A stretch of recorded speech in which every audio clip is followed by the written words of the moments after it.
Champy. Champy.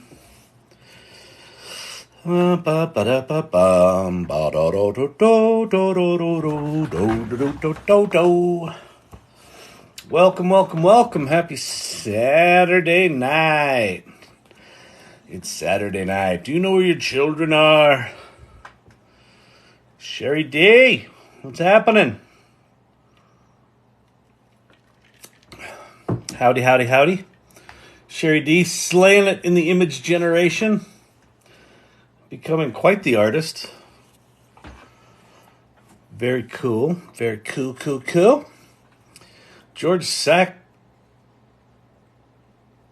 George Sachs, PsyD ADHD. Nice. Welcome to Chat ADD. It's nice to have some professionals in here. Well, I'm a professional ADHD member. Not so much in the treating of it, just in kind of acknowledging it.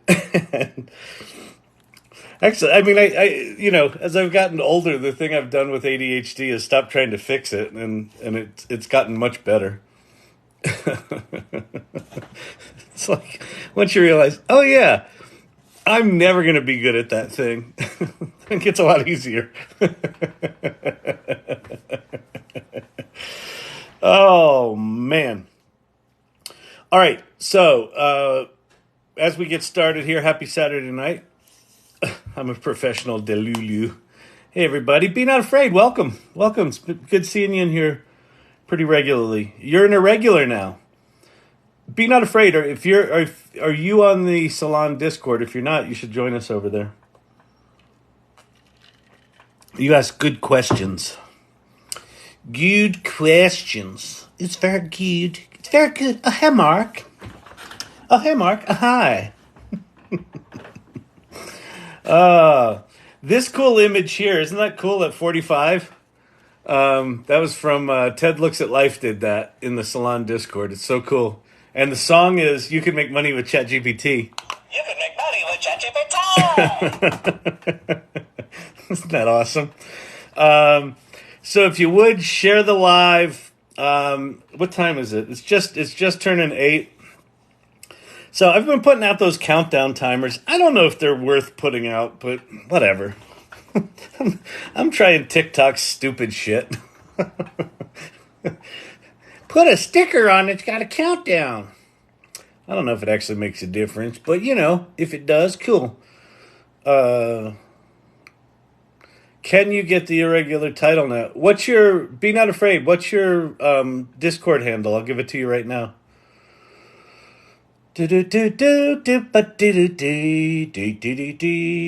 Cindy Entrepreneur, happy life. Good to see you. Ba-da-bum. Same as this one. All right, let me go find you in here.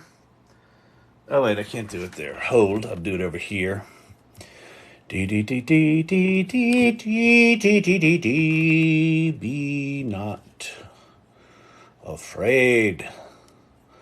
You now have the power.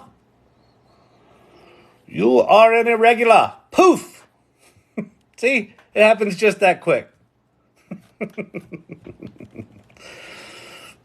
Welcome, everybody. Welcome. Happy Saturday night. It's Saturday Night Live. Live from Denver. It's Saturday night. We'll do some stupid voices in here. We'll talk about AI stuff. Lately, we've been talking about philosophy kind of stuff. Like implications, future of work kind of stuff. But the conversation goes wherever you want me to take it. So thank you, Sherry D. Appreciate that. Yeah, the conversation goes wherever you want me to take it. So if you have thoughts, comments about generative AI, questions, pop them in the comments below. I'll walk you through some basics. If you're brand new, if you just stumbled in here and you're like, oh my God, that's Tom Arnold. Or is that Rosie O'Donnell? You just... I do the same joke every night. It's like at some point I gotta get ChatGPT to write me some new openings. But if you haven't played with ChatGPT, if you haven't tried it yet, go right now. Get thee to a nunnery. Get thee to a nunnery. Go to chat.openai.com. That top little thing there. Chat.openai.com. That's the official ChatGPT website. Just go there right now. While I sort of wax poetic about whatever the hell we're going to talk about tonight, just go start playing with it. Just go right now. The other thing I'd request as we get spinning up here tonight is share this live with whoever you're comfortable sharing it with. Even if you're like, but they'll think I'm weird, Kyle. Share it anyway. Let them think you're weird. This shit's coming whether people want it or not. So you might as well just fly your freak flag. But also, if you follow this channel, if you're enjoying these lives and you don't follow the channel, you don't get notified when I go live. So follow. You can also subscribe, which I think gives you, I don't know what it does, whatever. But definitely follow the channel. Share this live. Do the likes. Do whatever engagement you can, and then we'll get some more people in here. Because the whole point here is to share. I was going to say share the gospel, but it's not that. This is not a belief. This stuff's important, and I think it's important for people to experiment with it and explore, and that's what it is. Clint Copperhead. Everyone irregular mods present turtles, llamas, or hedgehogs, or your favorite animal, I suppose. Also, gummy bears. Gummy bears are good. Your favorite spirit animal. I like it. Very nice. Hey, Silver Fox was shaking. Good to see you. Chandra, it brother. Oh, yeah. Welcome. Welcome, brothers and sisters. Welcome to the Church of the AI Learning Lab. What level are you at? We can get real creepy real quick. Oh, it's not a pyramid scheme, but it could be. Who overachieved there with the llamas, hedgehogs? Be not afraid. Very nice. Let's see. Dinosaur or turtle, hedgehog, and llama. Repeating. Very nice. Very nice. I love overachievers. There's a lot of overachievers in the irregulars. So the irregulars are people that show up here night after night. So if you haven't been here before, my name's Kyle Shannon. I'm an entrepreneur, a many-time entrepreneur. I'm the co-founder and CEO of a company called Storyvine. That's an automated video storytelling platform. Thank you, Silver Fox. What is that? Oh, it's a whiskey. It's a wasky. Nice. Or is it a latte? Or an espresso. I'm going to call it a whiskey. But, it's probably an iced coffee, like this. But thank you for that.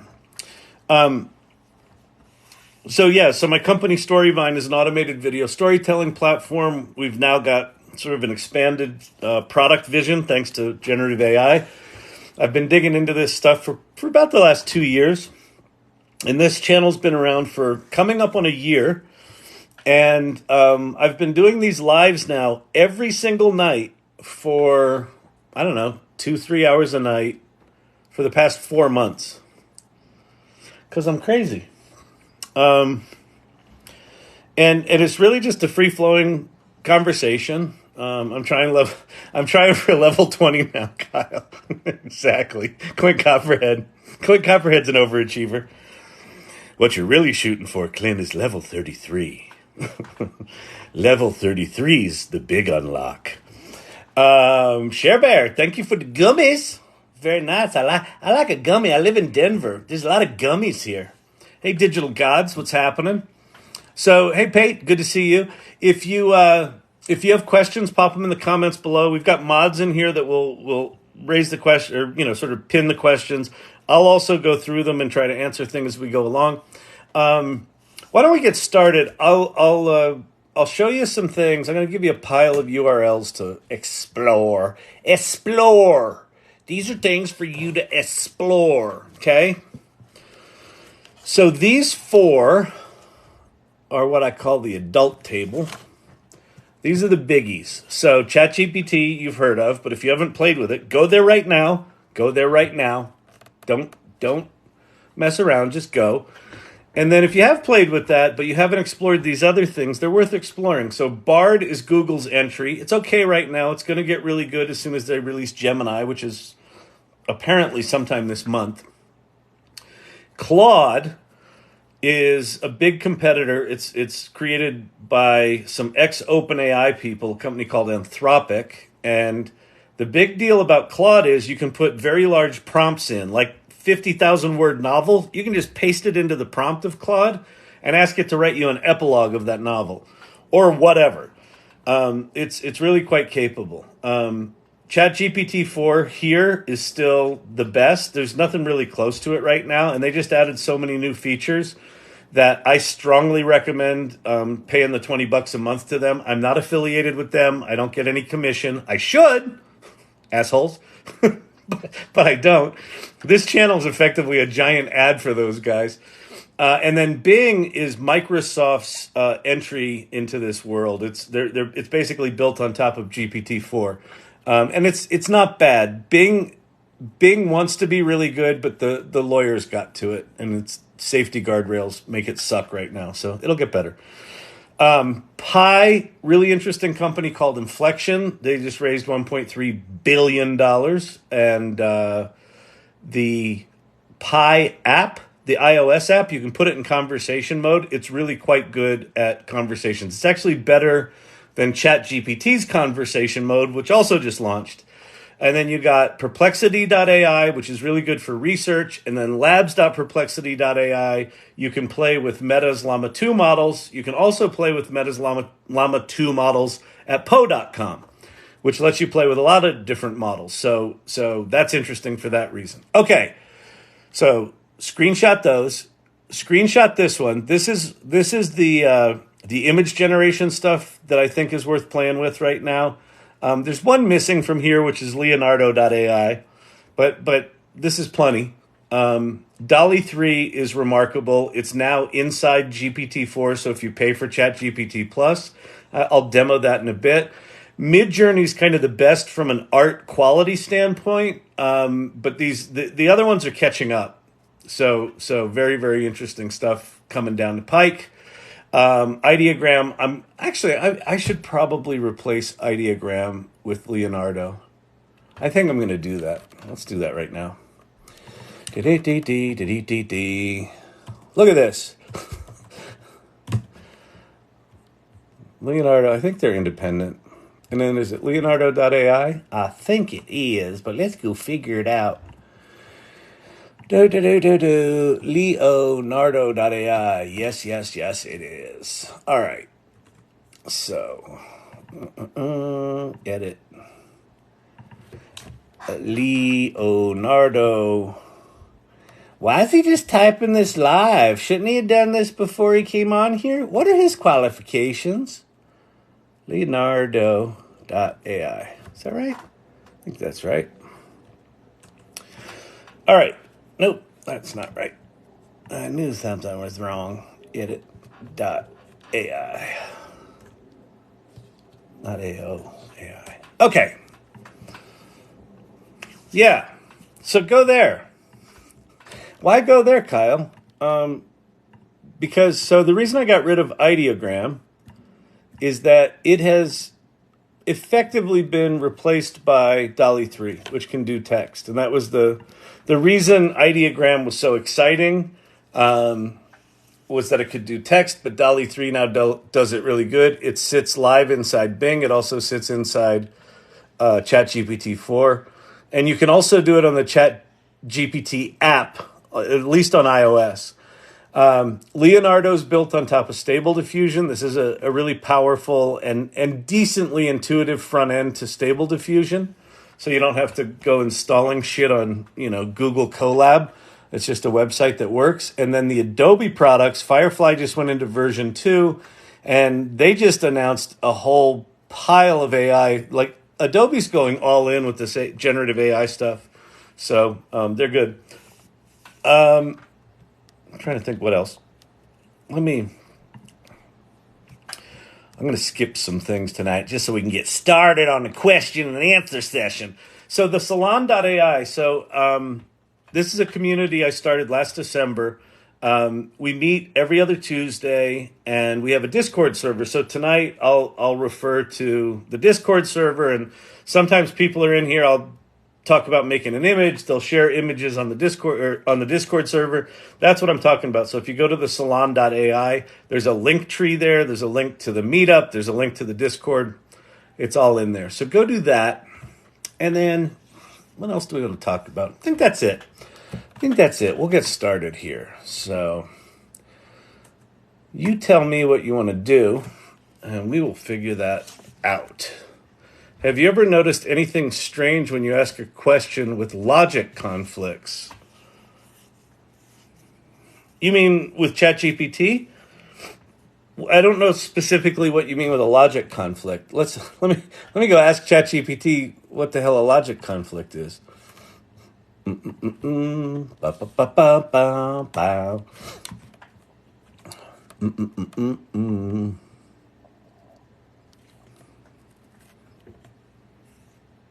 on. Uh-oh. Oh, wait. Hang on. ChatGPT is... There it is.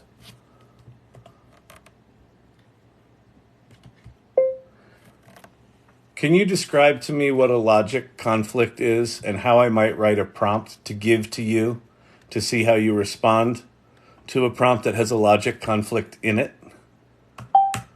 Oh, sorry. Logic conflict. A logic conflict arises when two or more statements, propositions, directives contradict each other. I thought that's what it was. Examples of logic conflicts: the circle is square, mutually exclusive derivatives. Oh, the old mutually exclusive derivatives. That old house dress? Write a sentence without using any words. Self-referential paradoxes. This statement is false. Ambiguous directives. Writing a prompt with a logic conflict. Draw a picture of a fish that is also a bird. I think it would do that pretty well.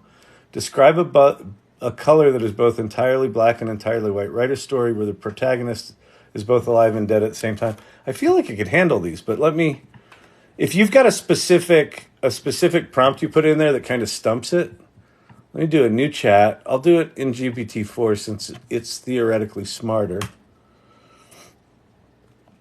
The concept of a color both being entirely black and white simultaneously is paradoxical in nature. In traditional color theory, color in physics, black is the absence of color, while white is the presence of all. Therefore, color cannot be both black and white at the same time. However, if we were to approach the question from a philosophical standpoint, we could. Another way to interpret this would be through the lens of duality or coexistence. So, no. Kyle, some folks are asking for a Leonardo demo, please. Okay, cool. We can go do that. I have not noticed any particular thing with logical conflicts, and probably evidenced by the fact that I had to look up what one was.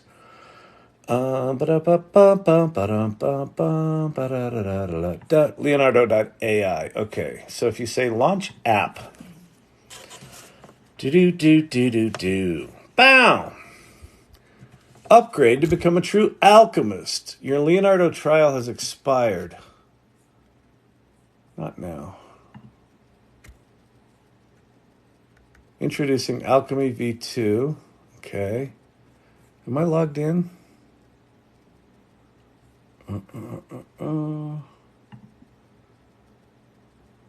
Fine-tuned models. Your models. Yeah, I'm logged in. Okay. So let me go home.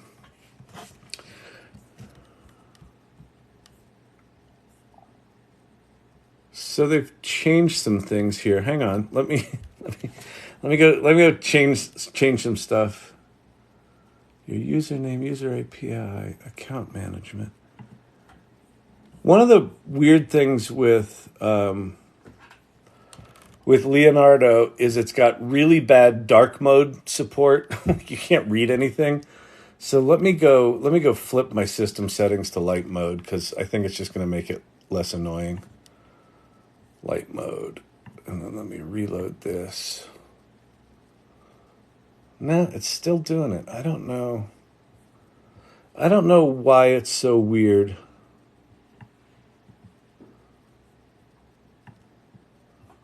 Huh.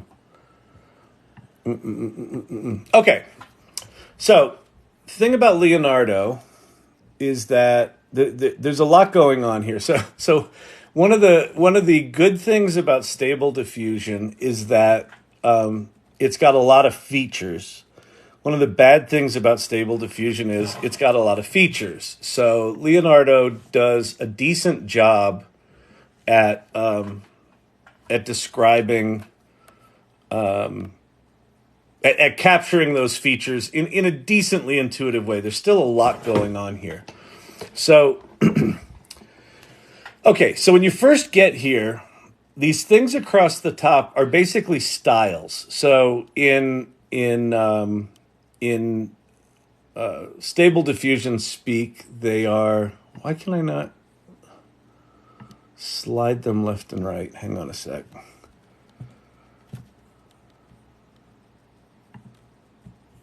Oh, there we go. Okay, now I can. Okay, so across the top, these are styles. So this one's photoreal. This one's Leonardo Diffusion XL. This is Leonardo Vision XL. This is, right? So they give you kind of a representative image. Like this one kind of looks like Pixar characters. That one looks like cyberpunk. This one looks like creepy characters. Like here's a 50s cartoon model. So all of these are different models of Stable Diffusion that you can just choose. And like this one is paper art style. So if I click on that, I can see a bunch of images that have been made with paper art style. And then this little button right here says generate with this model. So that'll pop me over to the generation thing. This is my sort of image history down here. Look, there's me as a janky superhero. So let's see. Let's see. Winding mountain stream with a jumping trout and the trees in fall colors.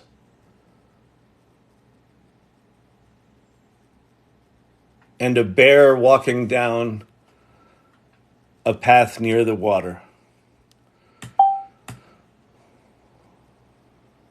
You are currently on a free plan.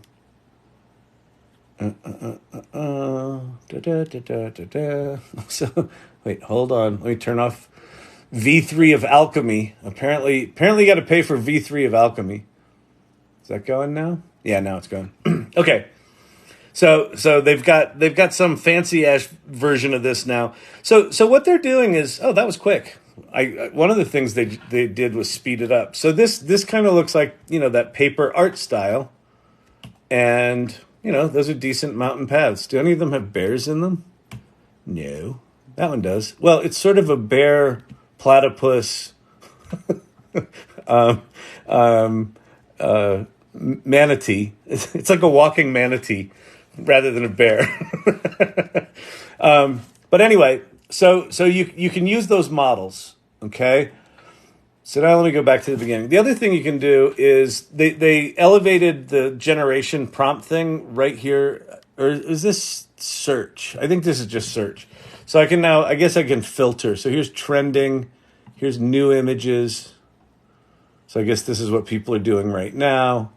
Here's top images. Maybe these are rated ones. So like a lot of these image generation tools, you can just scroll through here, and if you find something you like, you're like, oh, that thing's cool.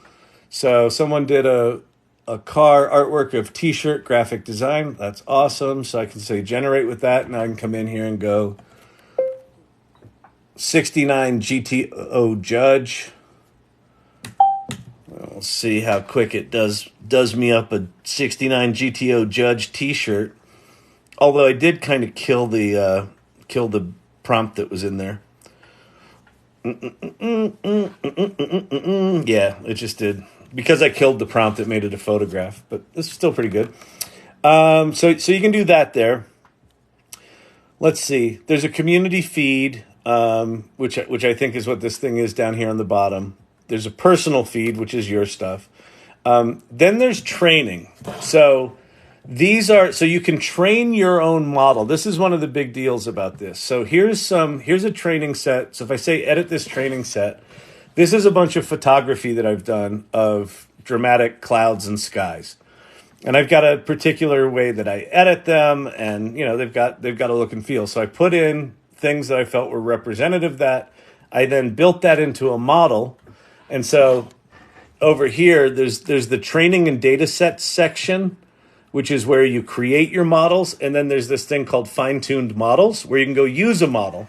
So Leonardo has its own models you can use. Those are the things across the top. But there's also a list for here's community models. So here's what other people have created. And then here's my models. So here's 3. So there's 2 of me with my big giant fat head. These were really bad because I put in bad photos, and so it just it just makes me look like a 400-pound tub of lard every time. So I wasn't happy with that. But my cloud photos, it did pretty good. So if I say use one of these, so I can now go to this model, and so that'll pop me in. So here's the model that I'm using, and I can go dramatic sunset over Pittsburgh with a view of the rivers coming together. And this should generate a series of photos that has really nice, pretty, dramatic clouds in it. Oh, I think I have to say in a Kyle Shannon sky, but let me see what it gives me.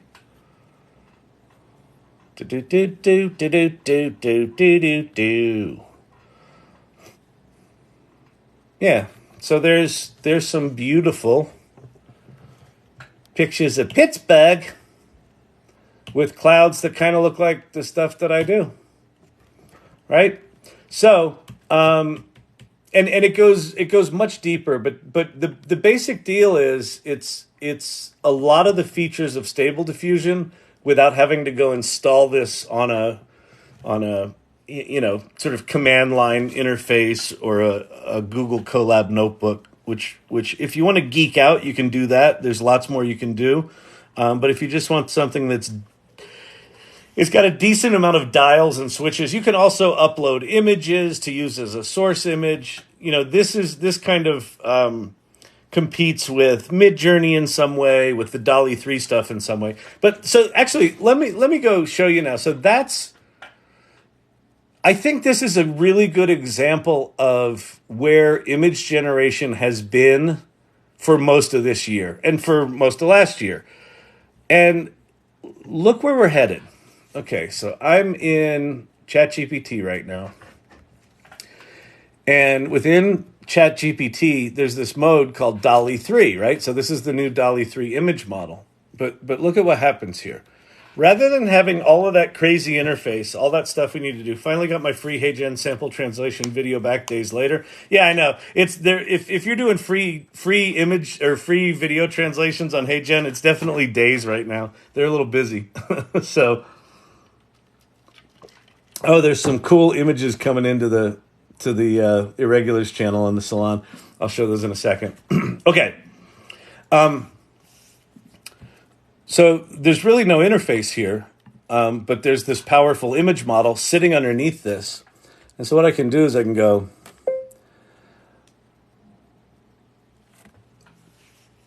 I'm starting a new business that's a car wash that only uses rainwater and soap that's made from dried llama skins, period.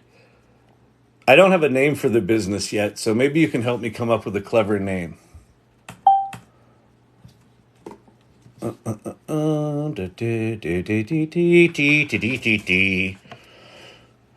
AI is good to generate leads for cold emailing?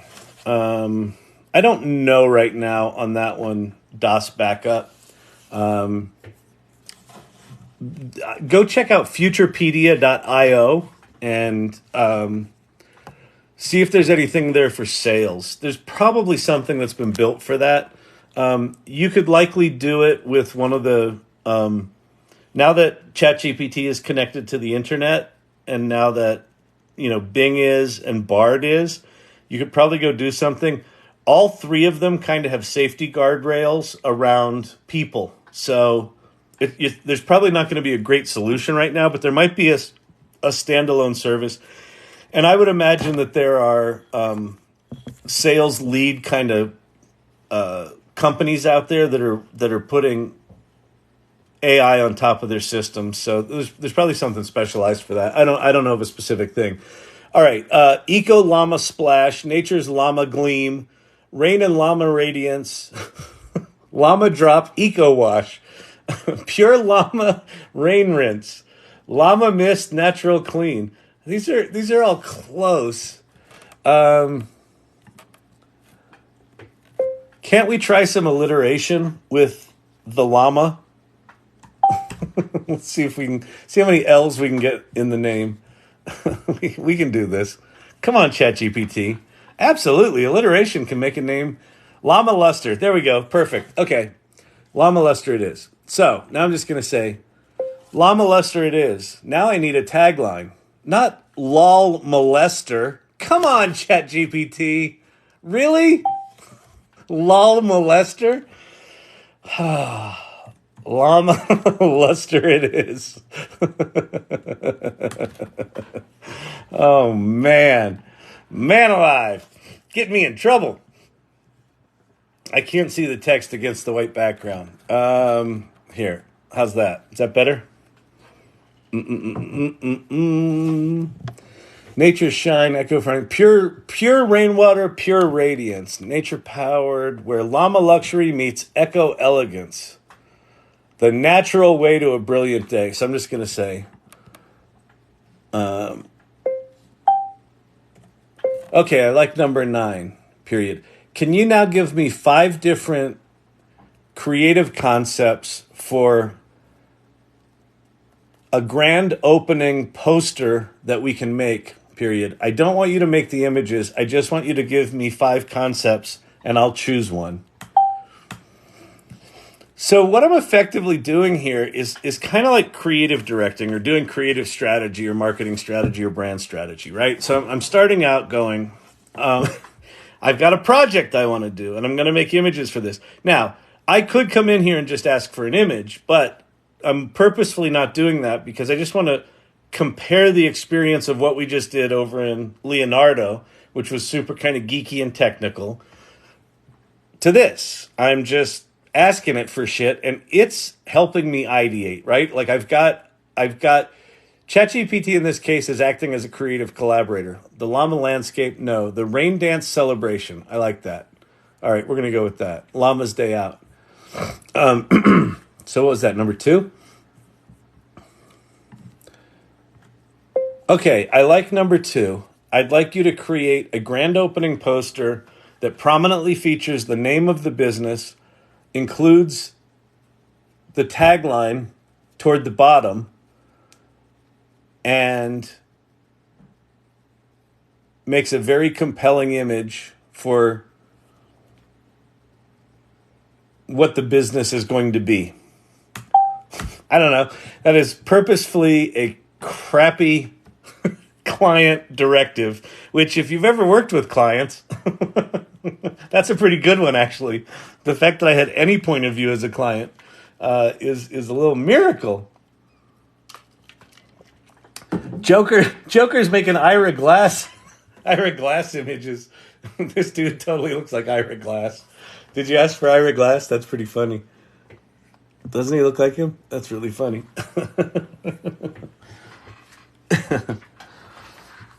So what's happening in the background here is ChatGPT is actually writing the prompt. So rather than me having to write the prompt, it's just doing it. Now, it didn't generate one of the images. Oh, yeah, it did. Llama Luster, the natural way to a brilliant day. Nice. Llama Lustier. It almost got the spelling right. Natural Way to a Brilliant Day with a car from 1962. Llama Luster, The Natural Way to a Brilliant Day. It's actually pretty good. It was dirty on one side, it's clean on the other, or whatever the hell that means. But it put all of these in these weird sort of scenes like it's a billboard. So we're going to say, the ideas aren't bad, but I just want the poster to be a standalone poster that is vertical orientation rather than showing a billboard in some other scene, which is what you created here. Please create a standalone grand opening poster that should have the words grand opening as well as the name of the company and the tagline. Don't include more than 3 llamas and make the concept of rainwater more prominent. So now I'm just giving it, kind of creative director kind of feedback, just like you would give an art director, right? That came in with those concepts. You'd be like, okay, we've got something to work with here. So this is where I think I'll use an NFT term here. So the NFT bros will often talk about normies, and the normies are people that are not, super into NFT culture. So I think what's going to happen is we're going to start to see a divide where you're going to have specialists that geek out on tools like Midjourney and Stable Diffusion and things like that. And then you're going to have just people that are using these tools, and these tools are going to get increasingly intuitive, and increasingly the complexity of the tactical execution is going to be handled by the large language model. So our job as people is just going to be to know what we want and ask for it. And so what's the skill there? The skill there is going to be knowing what you want, right? Understanding what's your goal, what's your target audience, what are you trying to do? And then the skill after that's going to be a curation skill. Okay, that's good, that's bad. Let me steer it in a direction. And then the skill is also going to be rapid context shifting between writing and image generation and music generation and things like that, right? So this points to a future that is much more seamless in terms of creative execution. Llama grand opening. Notice we only have 3 llamas now. We got some rain coming out of the sign, and llama is spelled very creatively. Grand opening. Completely missed the name there. Grand outpacing. If you're wondering why the spelling is shitty, it's just because the way diffusion models work, the fact that it can get the words even close is actually a minor miracle. It's probably actually closer to a major miracle. But anyway, that's DALL-E 3. It's a pretty remarkable tool. And it's brand new. So if you pay for ChatGPT Plus, you get it. It'll just show up in your list of options. If it's not there yet, it's rolling out over the month of October. They have a big meeting coming up. Apple user, hey Kyle and Labsters, I'm already late. Oh, that's funny. That's funny. That's funny. Let's see. We got a nice little AI Learning Lab image here. Look at that. How cool is that? That's very psychedelic. How can you learn anything in that environment? Oh, because it's AI. You just learn. You just learn. All right. Fantastic, Bob. Let's go look at some other questions. What can we do here? Oh, wait. You know what I want to do? I want to show some of the artwork that people in the AI Salon have been putting up. There's some cool stuff coming in. Ted Looks at Life, killing it with the AI Learning Lab digital merch. That one's awesome. This AI shit's coming. Every time someone says ChatGPT, I always hear you say, you can make money with ChatGPT.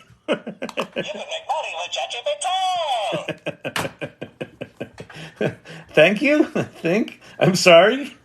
The AI Learning Lab Funhouse. Awesome. That was brilliant.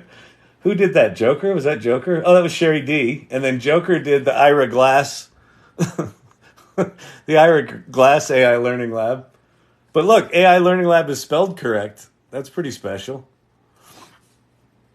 What else we got here? A bear. Oh, this is the when I mentioned the bear, the manatee, and the jumping trout by a mountain stream. Very nice. This is a llama. This one's cool. I don't know what the prompt is there, but a llama in a dream workshop, maybe. Pretty sweet. Sherry D, killing it. Ted looks at life. Llama Lester.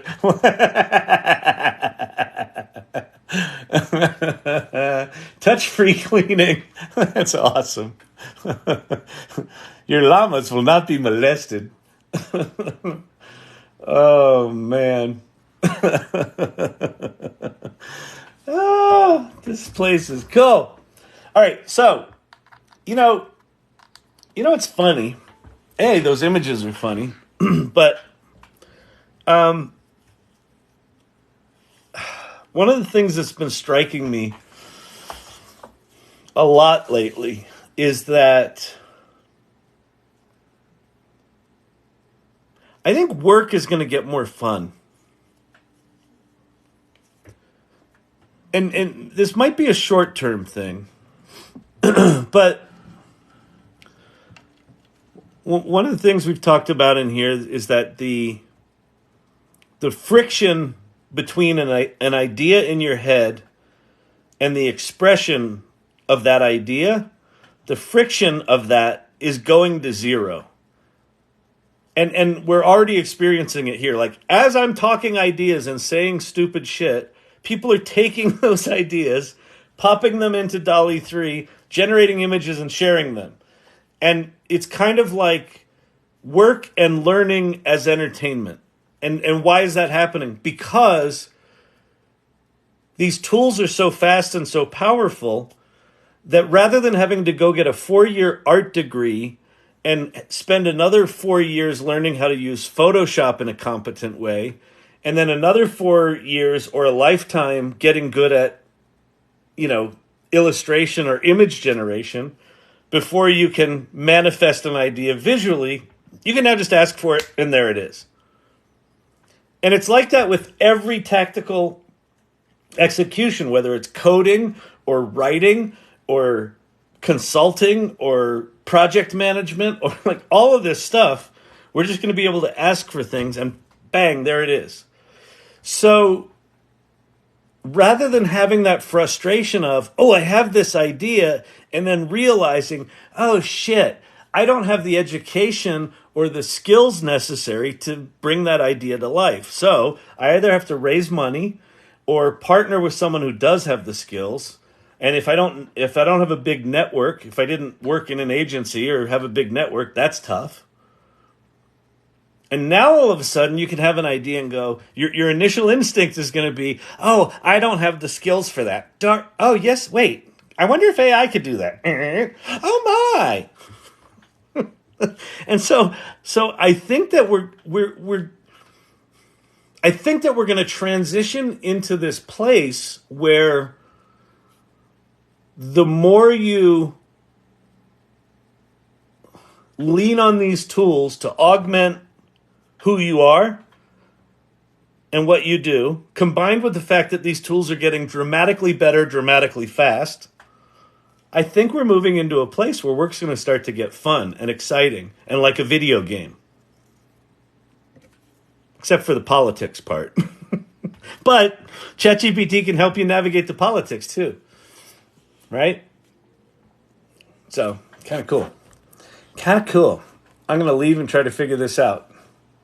What was going on?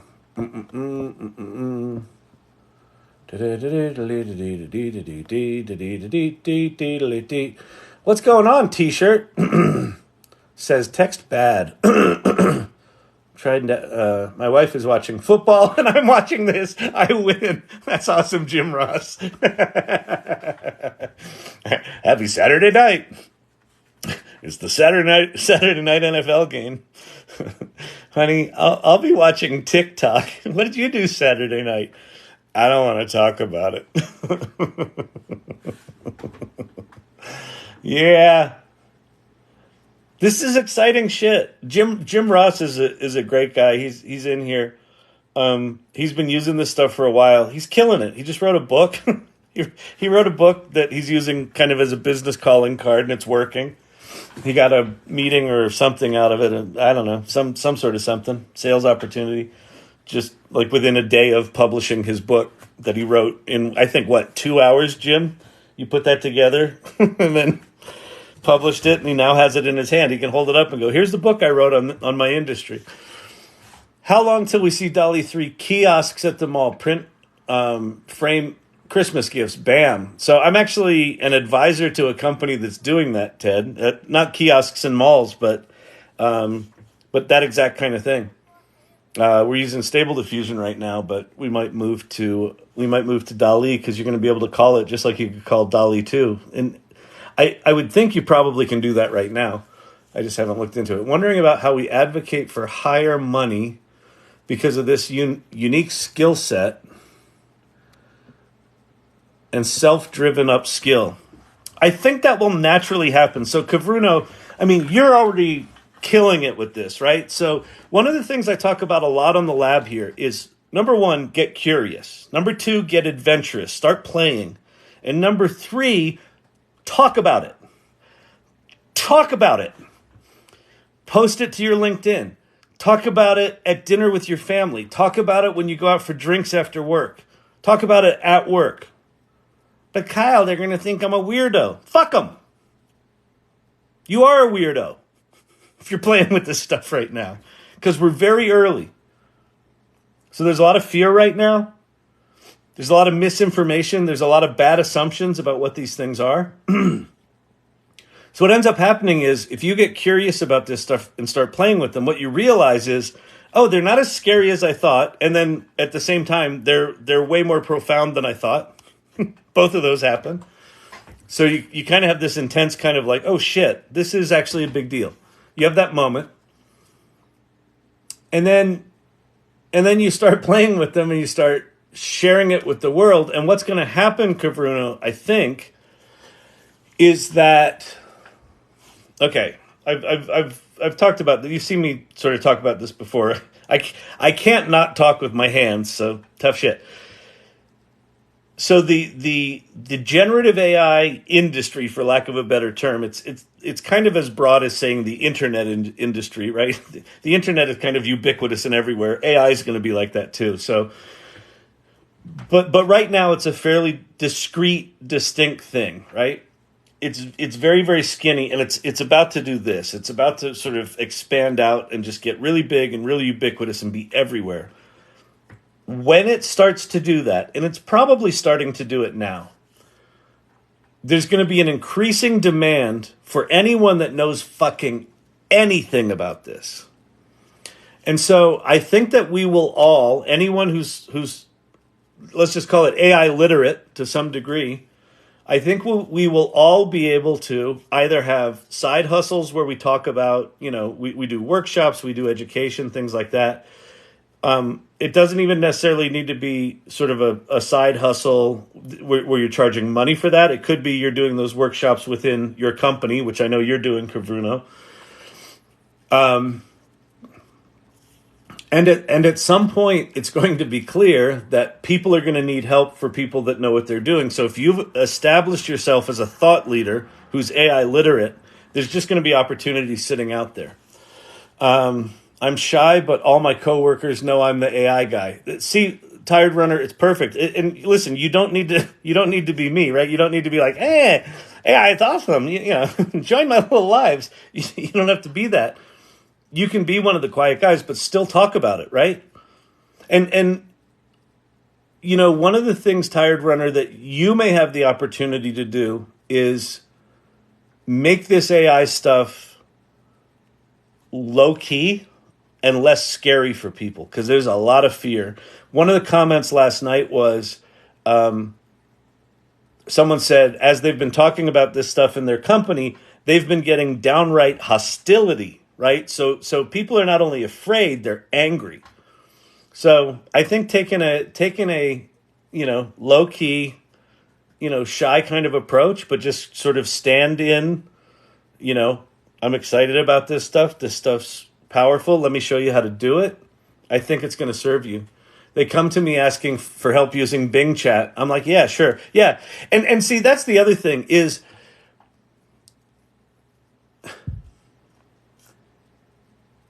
especially depending on the political culture of your company, you may be in a culture where people kind of hoard information and they hoard knowledge because there's power. If you're the only one that can do it, right? This AI stuff's going to be so ubiquitous and it's changing so much. My strong recommendation is be very generous with just give away all the secrets. Like don't hoard any information. If you learn how to do a really cool prompt, share the prompt. Well, what if they take that and turn that into a business? Fuck it, great. Because 3 months from now, the technology is going to change anyway. So their business now will just be a feature in whatever the next tool is that comes down the line.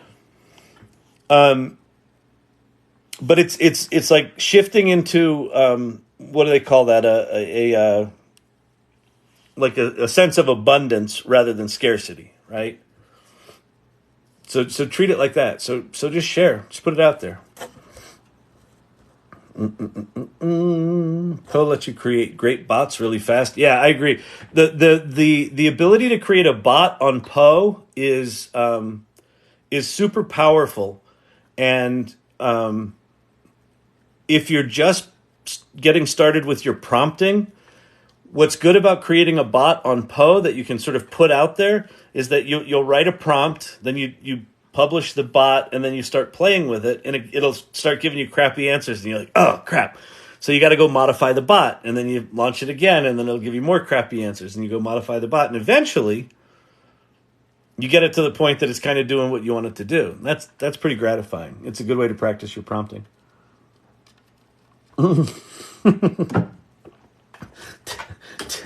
Ted looks at life. Ted is no longer even listening to the AI lives. He's just off making marketing materials for the AI learning lab. That's fucking awesome. That's great. Wait, is this Joker? Yeah, look at Joker. Joker's more a fan of it's a different kind of marketing campaign that Joker's going after.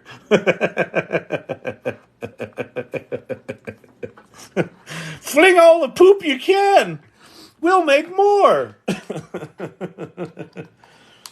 I actually, it's funny. Like that's the attitude you should have with like sharing your knowledge as you're learning things. Just fling it out there. Put it on LinkedIn. Hey, I made this prompt and it did a thing and it was cool. Put it out there. I went to ChatGPT and I thought it could do this and it failed miserably. Put that out there. I thought the robots were going to kill us and now they're my best friend. Put that out there. Just start flinging knowledge poop. There's a t-shirt. The AI Learning Lab, Flingers of Knowledge Poop since 2022.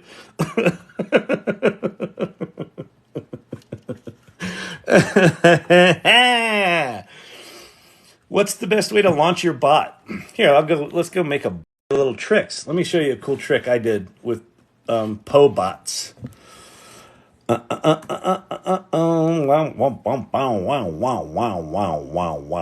waka. So I'm going to go to Poe. There's Poe. All right. So when you come to Poe, you have a couple of things. This is your little chat box. So this is just like ChatGPT or whatever. You can use their model. You can use their model connected to the internet, ChatGPT 4, and then there's a More button, and there's lots of different models you can play with. So you can do all that. And then down here, there's these official bots. So there's all the different flavors of ChatGPT. There's Google's Palm model. Here's the Llama models, the 70 billion parameter model from Meta. Here's the 34. Here's the 13. Here's Code Llama, 13 and 7B. So there's lots of stuff you could play with here. And then here's popular bots and new bots. Here's all these bots that other people have made. Well, what are these? Well, you can go explore them here and find a bunch. But let's see. Here's a bot that I made called I Am Shakespeare. So this is a virtual Shakespeare. So if I type in why are relationships so hard? ? Jan Bard. Relationships are ever prone to vex and try, for hearts of men oft diverge, and reasons why. Love's tide doth ebb and flow neath moon and stars, its calm so cease, or surcease, disrupted by storms that mar. So I've written a bot that responds in iambic pentameter. so that's kind of fun. And I think I'm only using I'm using the Claude model here or whatever it is. But anyway, so let's go in and look at this bot. Let me make it bigger so you can see it potentially. So you can put a picture in there. Where did I get that picture? I made it in Midjourney. Just go make, like, this is the thing. Like it used to be like if you were going to make a bot like this, you're like, oh God, I got to go find a picture of Shakespeare. Then you go to Google and you spend like half an hour trying to find a fucking picture. And then you'd install malware in your computer because you went to the classic paintings site that was actually a malware. Anyway, so now you just go make shit. Okay, so you create a name of the bot. So I am Shakespeare. It's got to be unique. And then you create your prompt. So what I wrote was, you're a chat bot embodying the renowned playwright William Shakespeare. Engage with users as if you're crafting a play for them using authentic Shakespearean language and phrasing. Your responses must adhere to iambic pentameter with stanzas extending beyond 2 lines if needed. Your memory of your written works is impeccable. So I wanted it to be able to, like, if someone asked about a specific play, I wanted them to be able to reference those. Maintain familiarity with historical context of your time to enrich the conversations. Your main focus should be providing original content in response to inquiries. Ensure that you remain courteous and respectful in all interactions as befits your persona, right? So relatively straightforward prompt. It's got some stuff in it. How did I get to this? I probably wrote like 15 or 20 of these. I kept writing it, and then it would do something weird. And then I'd go in and go, oh, let me modify that. And then I'd come back, and then I'd go in and I'd modify it. And then I'd play, and I'd go back and modify it. So there's your prompt. Oops, what happened there? What the hell was that? It just popped me somewhere else. Okay.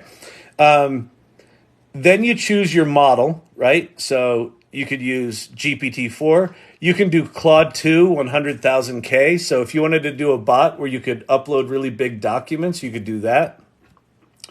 You can choose Stable Diffusion XL. So that's an image generation model. So you can make a bot that generates images, and you could put in a prompt. Let's say you wanted to make a bot that only makes 70s muscle car magazine photos. You could write a prompt that's like a really killer, image prompt, and then choose the Stable Diffusion XL thing, and now you have a bot that makes muscle car photos.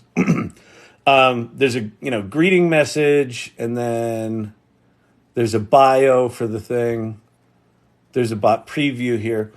So that's that. So here's what we're going to do. I'm going to take that prompt for Shakespeare. We're going to go over to ChatGPT. You can make money with ChatGPT. And I'm going to say, below is a prompt that I wrote for a bot that acts like William Shakespeare. So I'm going to hit Shift Return. I'm going to paste in my prompt.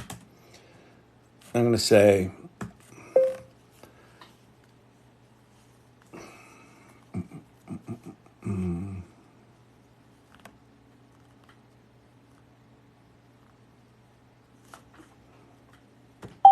I'm just trying to think of a character that might be good. That we kind of know the references to. Any ideas? Let's see. Am I at the bottom yet? Give me an idea for a character that we could do. Tom Cruise. Well, but would we know what Tom Cruise sounds like? Give me someone who Horatio. It's a little Aristotle. Aristotle's interesting. Puck. No, don't go Shakespeare. Just go like modern character. Robert De Niro. I don't know if he's got lines. Let's see. Maybe Quentin Tarantino. Llama Cruz. Eric Cartman. Kramer. Let's do Kramer. All right. So here's what I'm going to do. Rewrite this bot prompt so that I can create a bot for the character of Kramer from the sitcom Seinfeld. Period. And now we're going to make this. You're a chatbot channeling the quirky persona of Cosmo Kramer from the iconic sitcom Seinfeld. Engage with users as if they're part of a comical, everyday scenario in Jerry's apartment. Notice what it's doing. It took that really specific thing I wrote about Shakespeare and plays and iambic pentameter. It interpreted it and completely rewrote it. This is like one of the brilliance of ChatGPT, particularly 4, is that it understands a level of nuance in language that is just, it blows my mind every time I see it. Everyday scenarios in Jerry's apartment, employing the character's unique mannerisms, offbeat humor, and unconventional wisdom. Your responses should mirror Kramer's distinctive speech patterns and an erratic yet endearing behavior. Your memory of the episodes is also impeccable, right? Okay, so so it just wrote us this perfect prompt. So let's go make a new bot. So now we have a prompt, right? Yeah, isn't this cool? Thank you, Marina. Appreciate that. The gifts really make a difference, so I appreciate it a lot. So let's go back to Poe. Poe. And go. And so in this left hand, what is this called? Menu, whatever the fuck it's called. Channel. There's create a bot. This little button right here is how you create a new bot. And so we're going to call this. Let me just see if we'll see if Kramer. I'm sure that Kramer is taken, but if not, this will be poe.com/Kramer. Okay, so the prompt. So we're just going to paste the prompt in that ChatGPT just wrote. We're going to use GPT-4 because it's just better. The greeting message. Let me go back to ChatGPT for a second. Oh, wait, hang on. You know,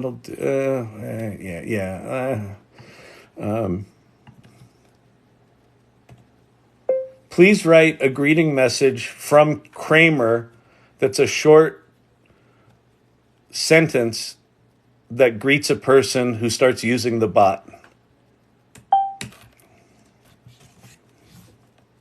And again, I could have written that, but why?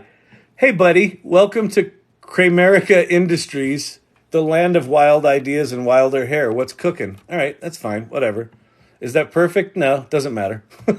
So put that in there. Advanced. Let's see the bio.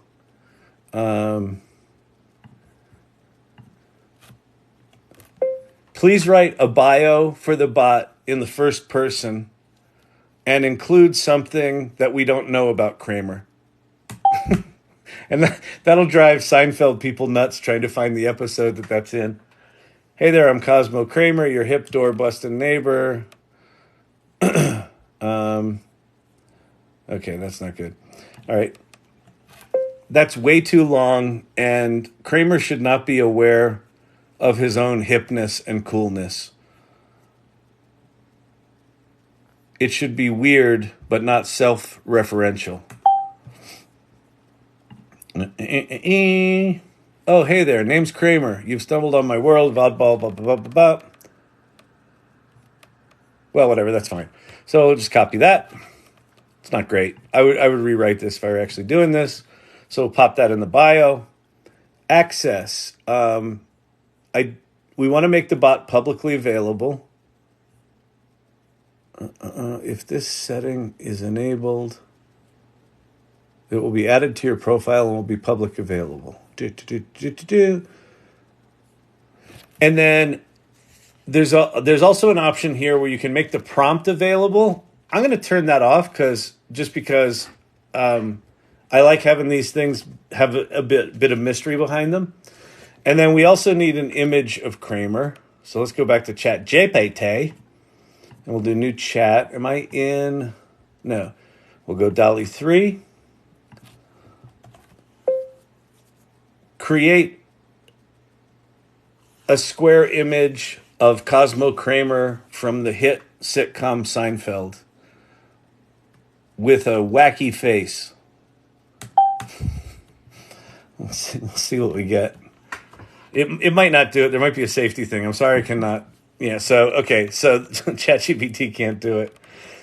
So screw that. We'll go over to Midjourney. So now I'm over in Discord. We're going to do a Midjourney image. And the way you do Midjourney images is we'll go /imagine.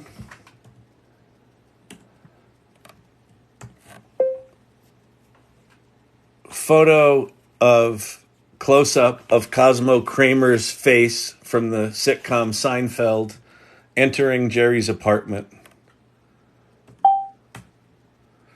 And this should give us a nice little square thing. I've got a few bots that run locally that won't run. Question. Einstein bot splits the atom.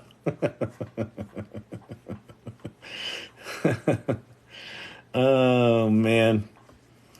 Oh, and by the way, what I just did there where I was in DALL-E, and DALL-E was like, no, I can't do that because of safety guardrails.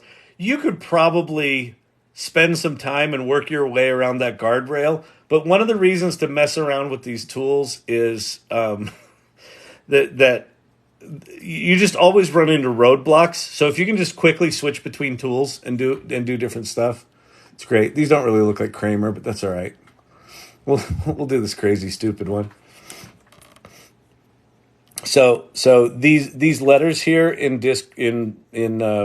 Midjourney, if you haven't seen them, U stands for upscale, V stands for variation. So I'm just going to grab that one and upscale it. So U2.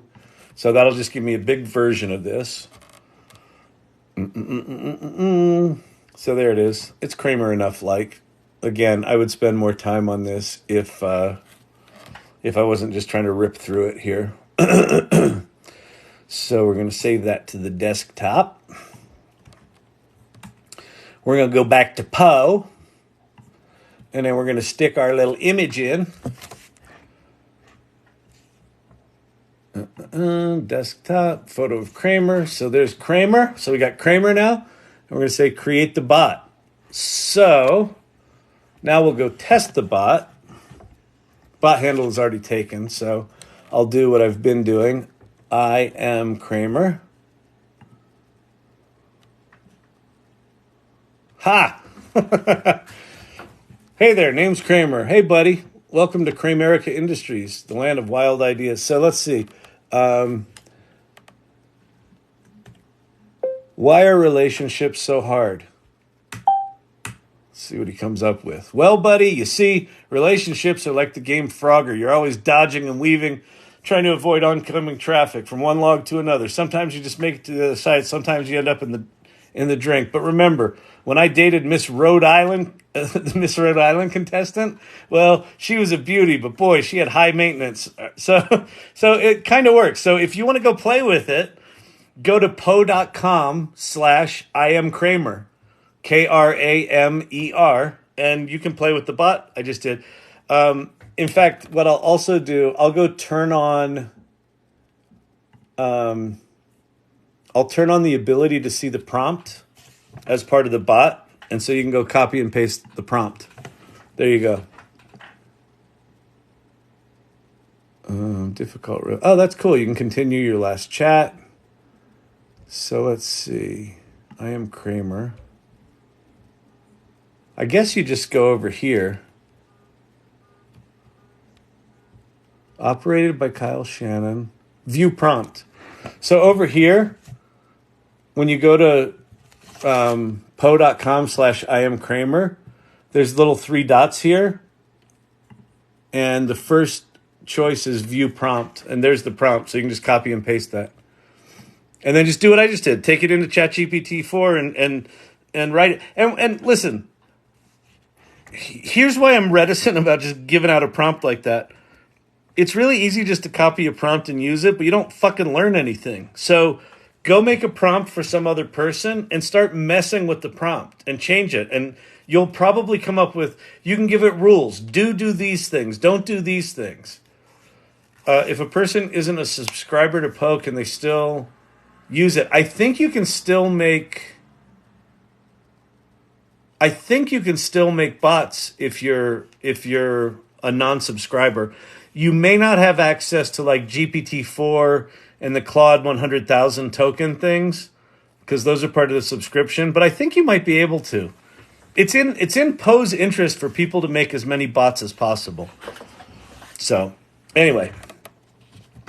All right, that was there was a rabbit hole. That was fun. I love you, irregulars. I think who made this? This was why is that? There we go. Oh, I see what's going on. I think this was Lunashtick made this. Is that right? All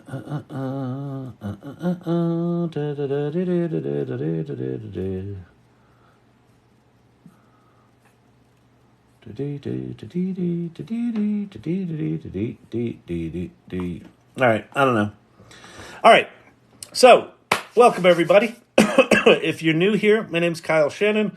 This is the AI Learning Lab. I just emerged out of a deep rabbit hole tunnel, showing people how to make a bot using Po, which is pretty cool. And a good way to learn prompting. And a good way to understand that we're entering a zone where you really don't need to be a technologist to do incredibly sophisticated things. You don't need to be an artist to do art. You don't need to be a writer to do creative writing. You don't need to be a coder to do coding. Now, is someone who's not a coder going to be as good at coding as someone who is a coder that uses the same tools? Of course not. Anyone who's got a vertical specialty is going to be really good using these tools. But the other people are going to be like 60% as good at anything. So if you ever deal with that self-limiting bullshit that I have spent my life battling, I'm not good enough. I'm not smart enough. I didn't go to the right school. I didn't learn that. I'm too lazy to go back to college. All that, fuck that. That's gone. We are now in a world today with ChatGPT, especially ChatGPT-4. I think it's the best $20 a month you could spend. We're in a world today where your lack of knowledge about any given profession or skill is instantly fixed. I did one of the videos on my channel is the 10,000 hour rule is dead.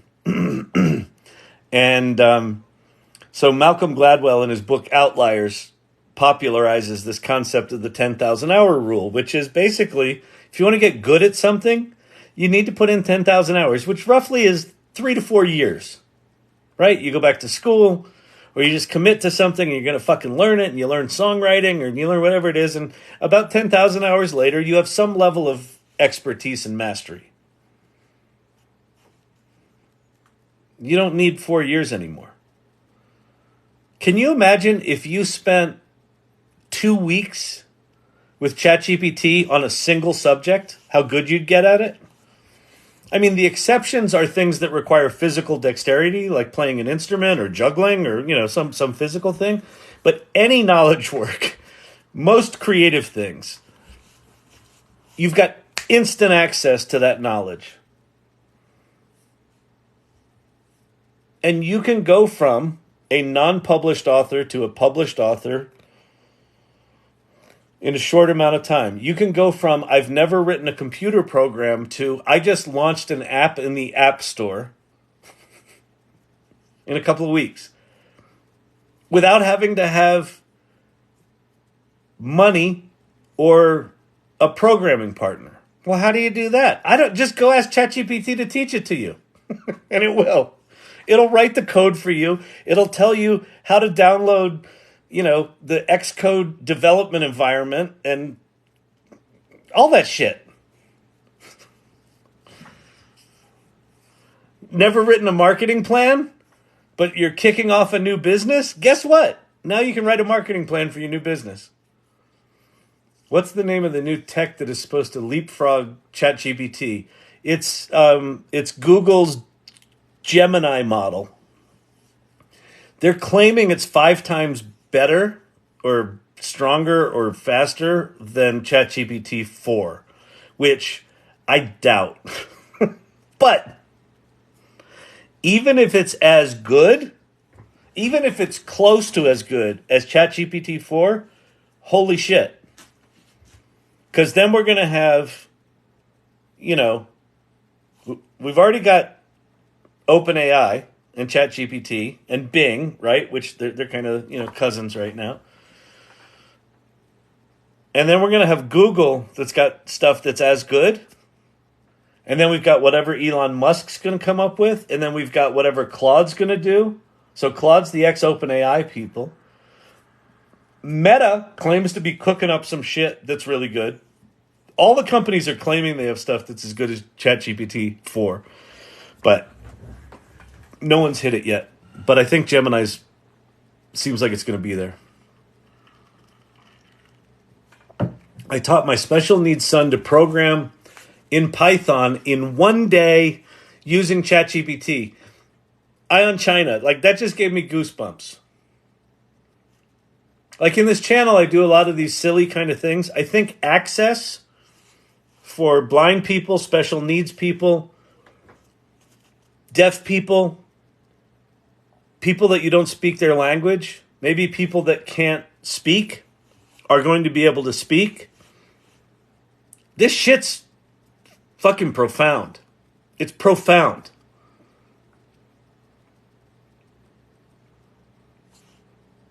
It's crazy. It's amazing. Thank you for sharing that. Yeah, Herod D. Herod just said, thank you so much for sharing that with us. Exactly. That's really generous. Thank you for sharing that. It's super cool. Thank you for the rose.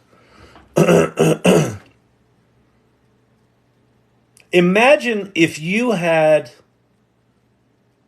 what do they call those people? Multi-potentialites, right? Isn't that it? Ugh. How much are Poe, Claude, and Leonardo, Kyle? Yeah, sorry about that. Okay, Poe, there's a free version. So Poe you can use for free, and I'm pretty sure that you can make bots on Poe for free.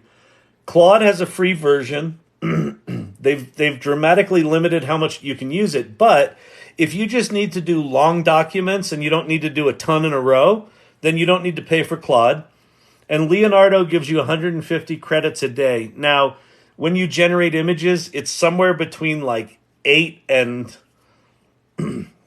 15 credits. So they're maybe giving you 10 images a day or 15 images a day. But all 3 of those have free versions. I personally, if I were you, the real Gunny Rhett, I like your name, the real Gunny Rhett, if I were you, I would not pay for any of those. Unless Claude would be the exception if you're doing lots of long document processing. Claude's the one I would pay for out of the three of those. I do recommend paying the $20 for ChatGPT. Because GPT-4 with this new multimodal shit that they just launched over the past 2 weeks is a profound value. like I sound like You can make money with ChatGPT. I sound like a fucking salesman for it, but it's for $20 a month. Like, I know what we pay for fucking Adobe products that I don't use enough to justify that fucking money. But like, if you want world class shit, you got to pay the money. $20 a month for what you get for ChatGPT 4 is fucking insane. It really is. It's just fucking nuts. Poe's a good investment because it offers access to a lot of bots, including GPT-4. Yep. I still think, given Poe and given GPT-4, the ChatGPT Plus, I would go with that. Do we got some new images over here? Oh, we got lots. Man, the irregulars are going nuts in the old image gen tonight. This is super cool. And we got some new joiners? We do. Kingpin J. Rela, working customer service at a pharmaceutical SaaS company obsessed with AI. Nice. Super cool. Beautiful. Let's go to show and tell. What do we got over here? Ooh, nice. Fling your knowledge. Fucking Ted. Ted is just fucking cranking. Ted, you need to be like our t-shirt art dude. Multi-potentialite equals me, aka slashes. Oh, so this is what I was saying before. So, welcome to Chat ADD. Kyle, do you ever finish a thought? Occasionally. Oh boy, there goes the hair. Imagine if you're just like, if you know you're good at 2 or 3 things, and then you've got a friend who's like a Renaissance kind of person that's good at a lot of shit. Imagine if you could go from being good at 2 or 3 things to being good at 10 or 20 things. That's where we are right now. And these tools, these AI tools, are as bad as they're ever going to be. Like, they only get better from here. They only get, like, right now, these tools are I am fond of calling them janky pieces of shit. You know, ChatGPT 4, Poe, Bard, Bing, all of them. Midjourney. What a stinky, nasty piece of horrible crap it is. And yet, it is profoundly powerful and good. And so is ChatGPT, and so is Bing, and so is this. Why? Because we've never, ever, in the history of humanity, we've never, ever had tools that translate thin ideas in our imagination into something that we can share with the world instantly. That's what these tools are. They're amplifiers of humanity. It's not like ChatGPT wrote a thing. No. Kyle had an idea and said, hey, ChatGPT, can you help me bring that idea to life? And it goes, here it is. Oh, shit. Can I see what that looks like? Here it is. That reminds me of a song. Let me go over to this other tool. Can you make me a song that's here? Here it is. We've never had that before. Ever.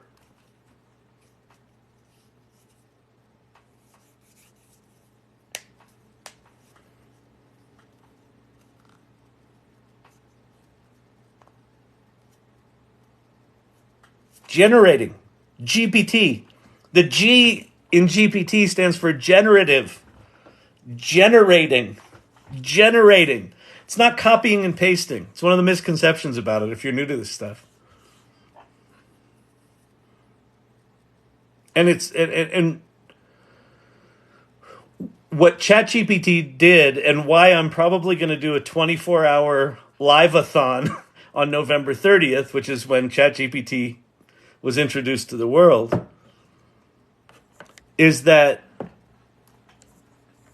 ChatGPT represents for AI and machine learning what the World Wide Web represented for the internet.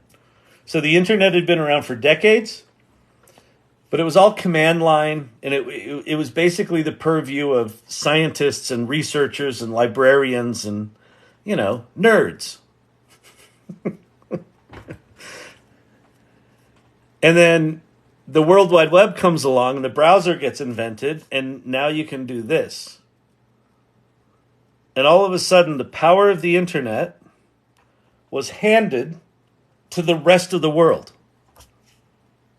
You no longer had to be a researcher. You no longer had to use command line interface. You just did this. What's ChatGPT? It's just like a Google box. And you're like, well, Google, you get all the information with Google. You get information with Google. You get knowledge with ChatGPT. We are moving from information on demand world that Google mastered. I will index all of that information, and when you want information, you just type in a few words, and I will give you access to all the information, so you don't have to go find it. I'll find it for you. That's what Google did. ChatGPT, same box, is now knowledge. Write me an application that does this. It's not saying, here's a Python manual, go learn it yourself, loser. It's writing Python. It's writing and executing Python at our request.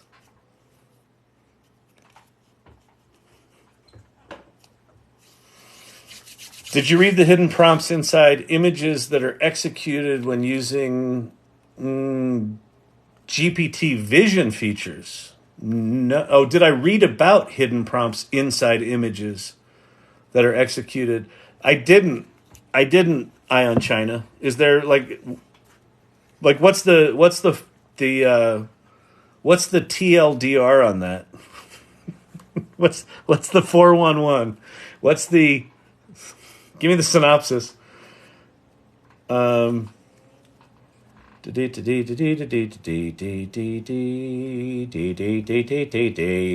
Holly Allison, I have a million ideas until I try to write a prompt and then my brain goes illiterate. Lol.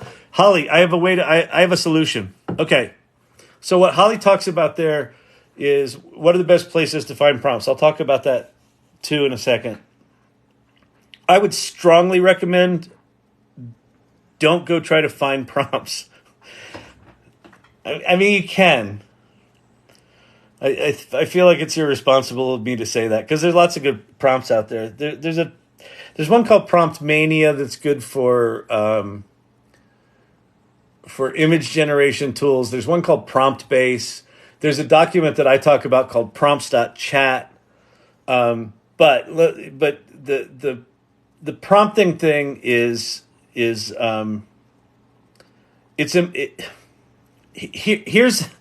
okay. There's a thing called white page syndrome, which writers have. It's writer's block. White page syndrome is you're ready to write the great American novel, and then you sit down and you look at the blank piece of paper, and it's like, boop, fucking brain just goes, right? I experienced the same shit with ChatGPT. There's something about that box. Knowing that ChatGPT can essentially do anything is really fucking intimidating. It is. And I loved this shit. And sometimes I'll sit down and I'm like, what can I do with ChatGPT today? And my mind does the same thing. It just fucking flatlines. Here's the solution to it. Don't start with ChatGPT. Think about a problem in your life that you need to solve. Think about a thing in your life that you want to know something about. Like flip it around and say, what is something I'm trying to do in my life? Oh, well, I've got to write that really uncomfortable letter to Sally. Oh, perfect. Then go to ChatGPT. All right, I got this friend Sally, and we were talking, and this happened, and she got offended by this, and so I got to write her a nice email to mend the fences. There it'll be. Start with a problem, or start with an idea, or start with a wish, and then say, which tool do I need? And most of the time, it's ChatGPT, but sometimes it's an image tool, sometimes it's one of the other tools. Start with the problem. My philosophy on prompting right now is I don't think any of us are going to have to be prompt engineers. I think some of us can choose to be prompt engineers, but I think prompt engineering increasingly drops into the background of software development. These tools are going to start prompting themselves. If you watch what DALL-E does, you're not writing image prompts. You're writing requests for it to visualize images. It's writing its own prompts. When you play with advanced data analysis inside ChatGPT, it's writing and executing its own Python code, and then it's taking the results of those Python applications and writing reports for you. Like, it's doing all that. It's writing its own prompts. So we're not going to have to prompt. But I think it's important right now to explore prompting in a similar way that it's important to still understand how to do mathematics on a piece of paper. Even if it's just addition, subtraction, division, and multiplication. Do we really need to understand that? No, we don't. But it helps you, if you understand that, to use these really powerful math tools. Same thing with this, with the prompting right now. I think teaching yourself how to push the boundaries of these tools. Try to break them. Try to get it to hallucinate. Try to get it to not hallucinate. Try to get it to be creative. Try to get it to be systematic. Figure out where the boundaries are of these things. Because as you play, as you figure out where the boundaries are, someone's going to come into your life that goes, I need to solve this problem. You're going to be like, oh, I know how to solve that problem. I just did that 3 days ago. Here, watch this. And you'll put in some prompt, and it will solve a fucking problem, and they'll go, they'll have their Kevin McAllister moment. They'll be like, how did you do that? Oh, that's ChatGPT. That's ChatGPT? And then they just took the red pill. They can't unsee that shit. Oh, man. Man alive. Ooh,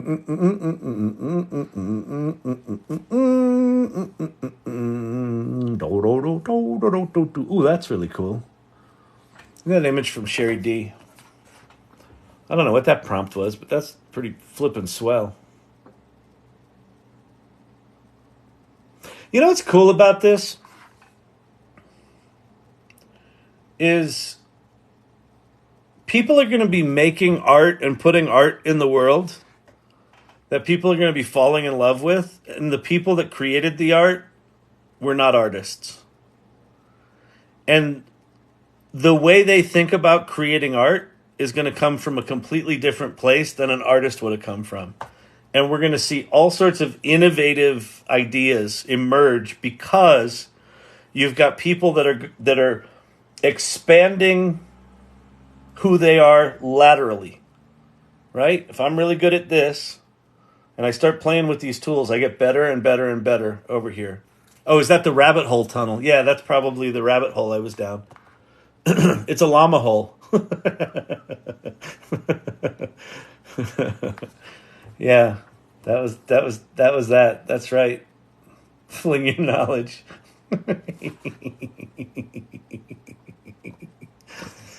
Learn about this shit and fling your knowledge. Have fun with it.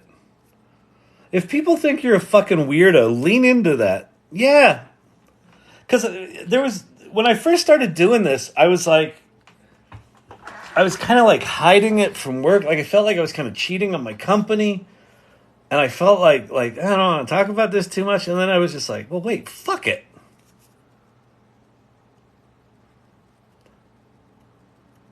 I did this with NFTs and blockchain where I started talking about them. And people were like, you're a fucking weirdo. And then they were right on that one.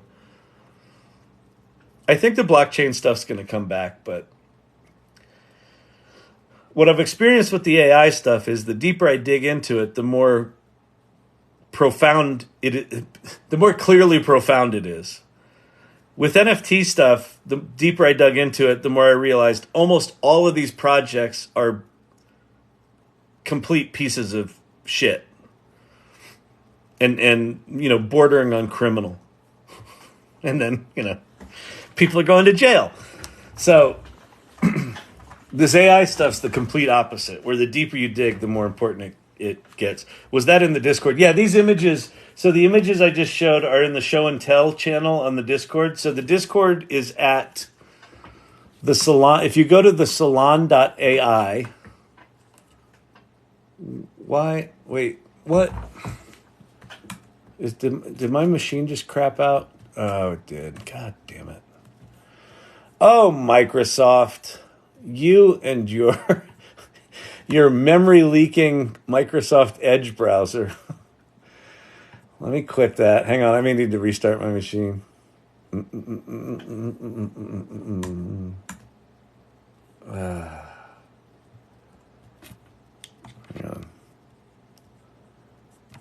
All right, there you go. Oh yeah, this is crashed.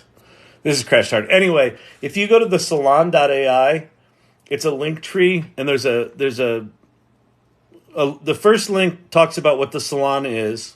It's basically a community for AI weirdos. Not necessarily machine learning people, but like people trying to figure out this generative AI shit. How do we use this stuff? Now that it's been built, now that it's been handed to us on a silver platter, what do we do with it? How do we do this? How's it going to change work? How's it going to change my work? I don't know. Nobody fucking knows right now. So that's what this is. Community of weirdos trying to figure this shit out. The second link is to the meetups. We have a meetup every other Tuesday. This coming Tuesday is the next meetup. And then the third link is to the salon. And so that's where I've been showing these images from. We're actually going to be transitioning the community off Discord and onto Mighty Networks at some point. I've got a meeting tomorrow to figure out how we build that. So, because Discord sucks. So, but it's serving its purpose right now. But it could be so much better. And I think Mighty Networks is going to be really cool. I still do blockchain and healthcare is where is where it's at. Yeah, listen, I think blockchain technology is really important. And I think AI is going to drive adoption of it in a lot of ways. But the NFT bros they earned a very well-deserved timeout. They're sitting in the corner and going to jail. And then we'll come back to it when we have some actual fucking use cases. I got to restart my machine. God, Microsoft.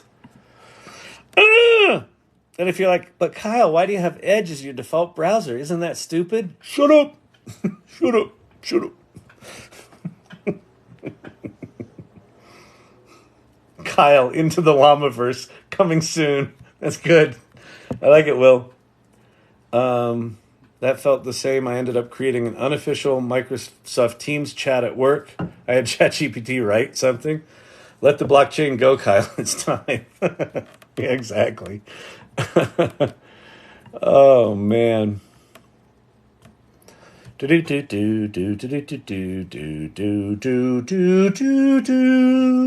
Can you put the links back up for a moment? Which links? Those links?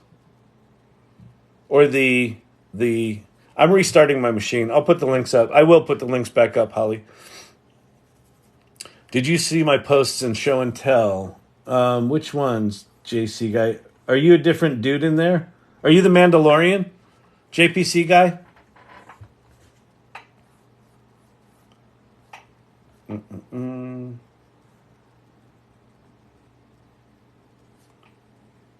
Yeah, these are cool. Yes. What did you do these in? Are these look like Mid-Journey. Are these Mid-Journey? So look, these are some of the Mandalorians things that you just put in here. These are really cool. That one's beautiful. Like some sort of crazy ass ride at a future carnival. Oh, Dolly 3. Wow. These are great. Nice prompting. DALL-E 3, man. Here's the thing.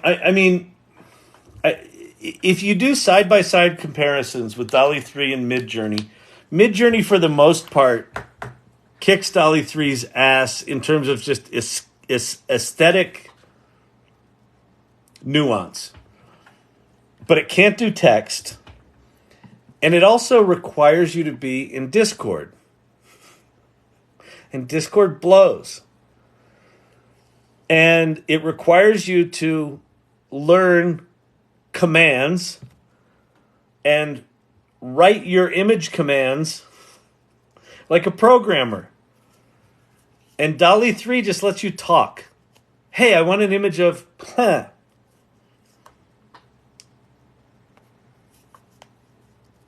And that distinction is massive, because I think you're going to have people that geek out on Midjourney and do really cool stuff. But the fact that you can just talk to the thing, just ask it for what you want, and it generates 80, 90, or 100% of what you need is remarkable. A very real use case is tying an AI movie extra to an NFT so they get paid whenever So Greganoli, absolutely. So I think that so I've got I can show you. Oh, I can't because I'm restarting my machine. Dang it. This machine is really broken. This is really like Microsoft hosed this session. I haven't restarted in like 3 days, and so I'm one of those guys that I'll go months without restarting my machine.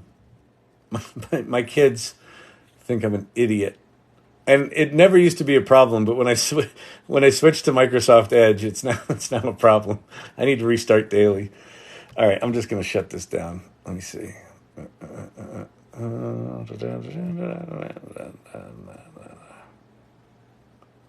There we go.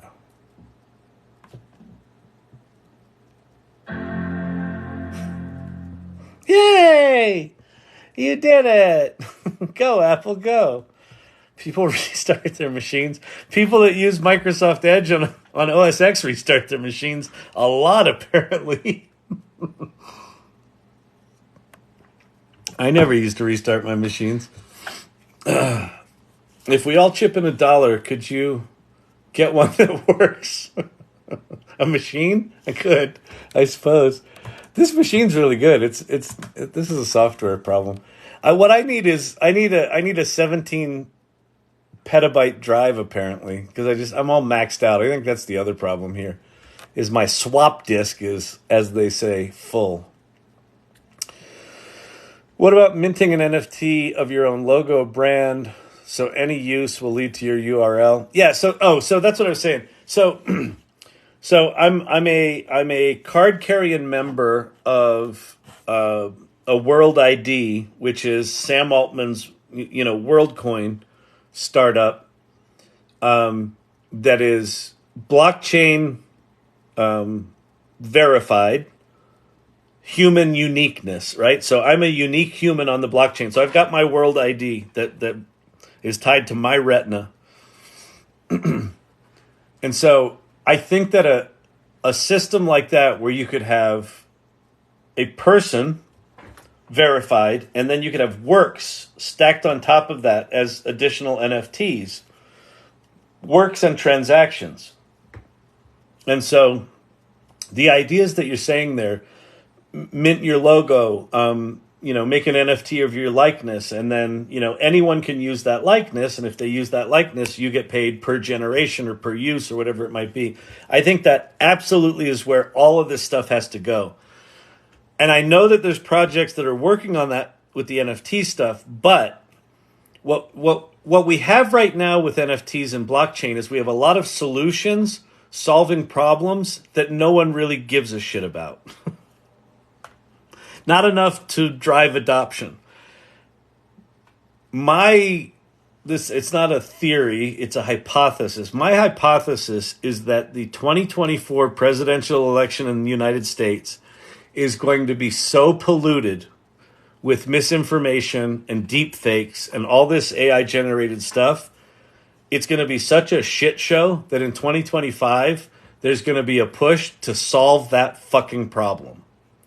And it's going to be a pretty massive movement. It's going to be a pretty massive problem. And that will likely drive toward the solutions that you're talking about. I run out of RAM hourly.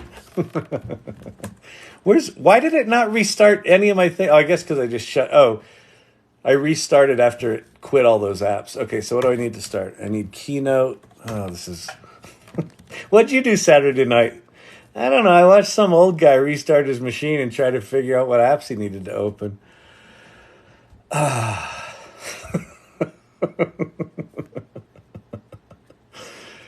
right, there's that one. Let me launch Edge, just because I like living on the edge. This is painful. This is painful, people. Let's see, 22 tabs. Yes, I would like to restore the 22 tabs that exploded my computer. Yes, I would. Why? Because I'm a genius. Let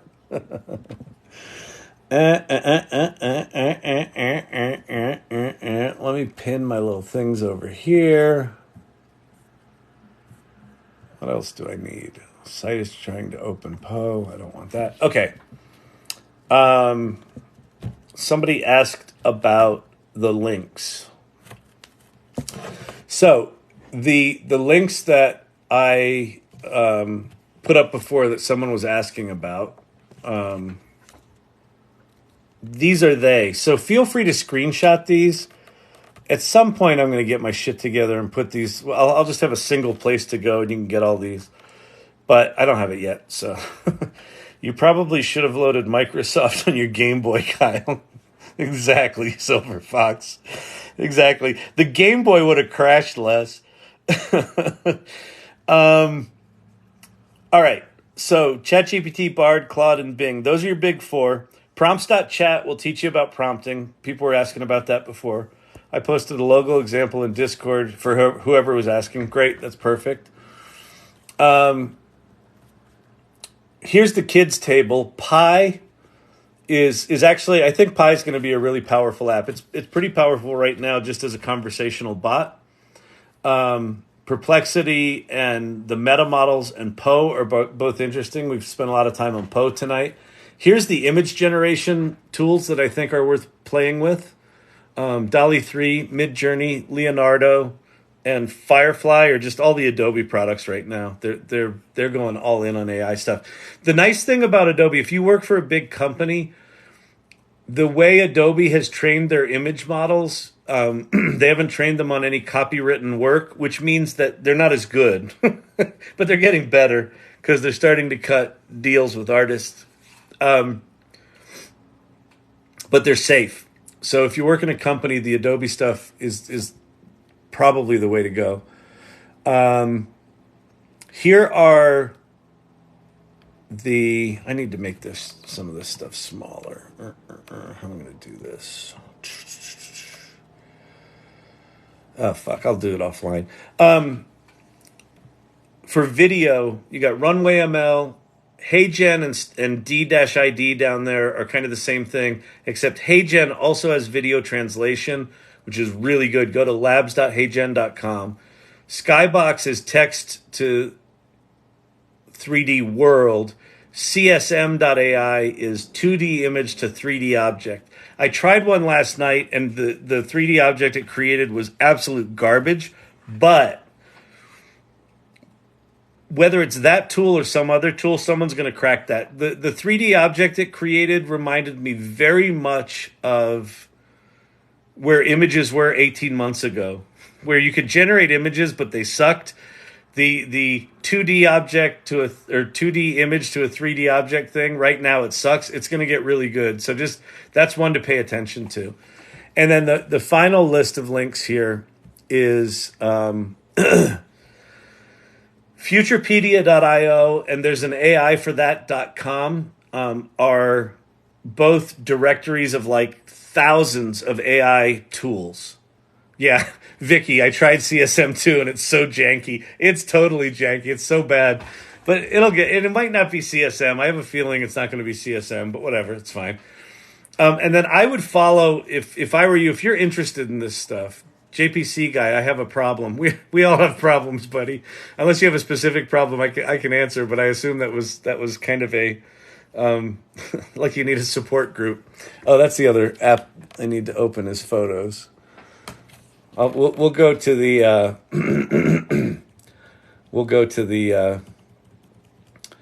the AI support group image because I think that's appropriate. There we go.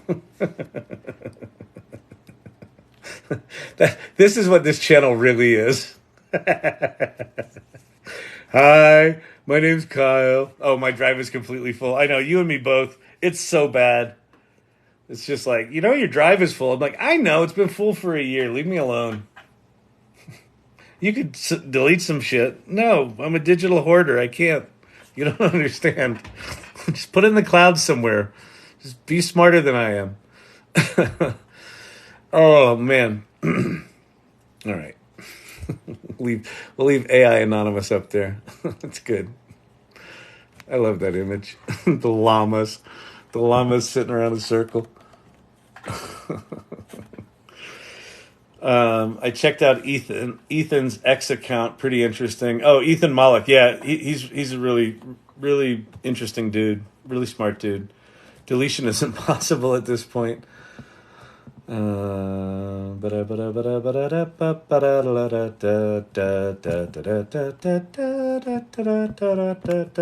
time is it?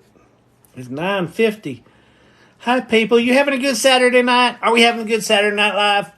Welcome to AI Learning Lab, AI Anonymous, Chat ADD. We got lots of names for it. You know what we do here? You can make money with ChatGPT. We don't do this. Well, we do that.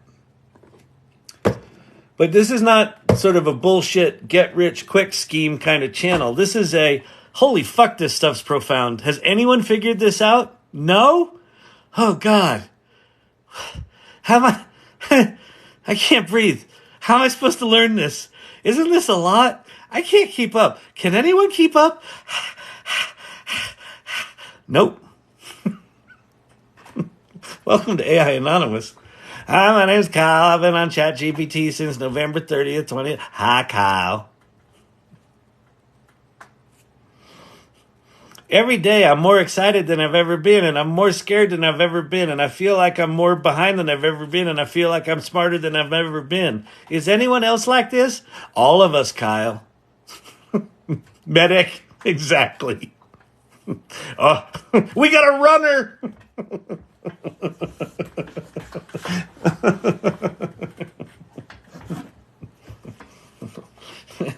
Is this TikTok thing on?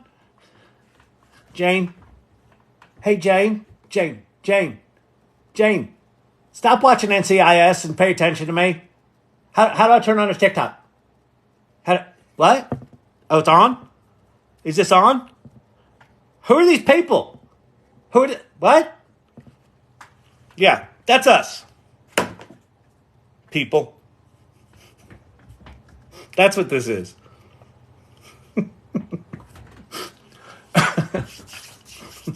It's like Saturday Night Live, but not funny. Well, Saturday Night Live's not funny anymore either. But, that's a whole separate conversation. I have a Notion page called You Can Make Money with ChatGPT. That's fucking awesome, Vicky. That's fucking awesome. I will happily talk about how you make money with ChatGPT, but you won't like the answer. It's not as slick as those guys that have the fancy TikTok channels. This is one of those janky-ass TikTok channels. My favorite thing is when young people come in here and they're like, oh, isn't that cute? The elderly are teaching each other how to use AI. That's pretty good. It's solid trolling.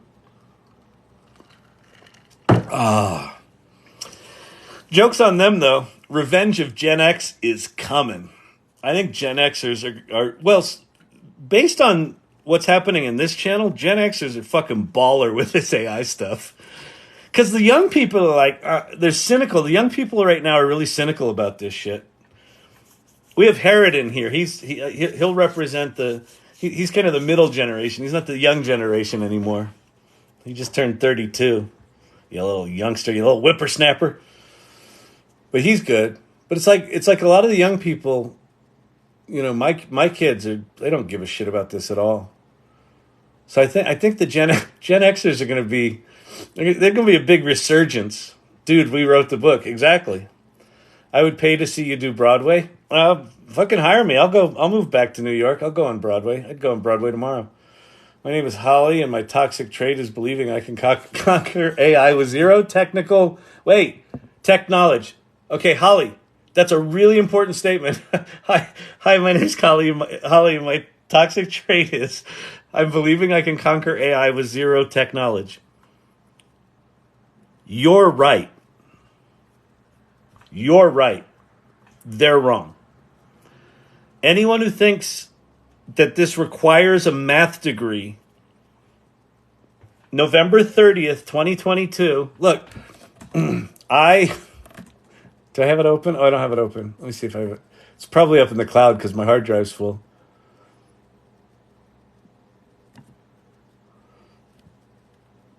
I think November 30th, 2022 is such a significant date that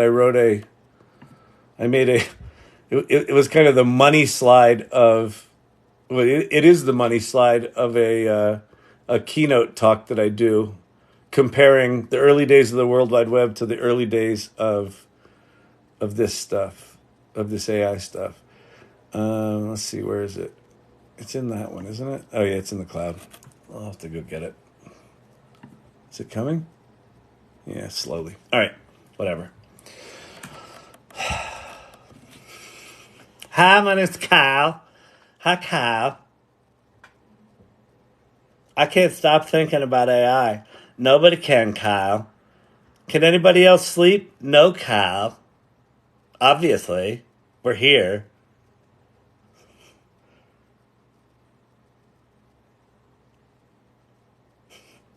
Is anyone playing with ChatGPT on their phone while I'm telling my story? Yes, Kyle. Of course we are.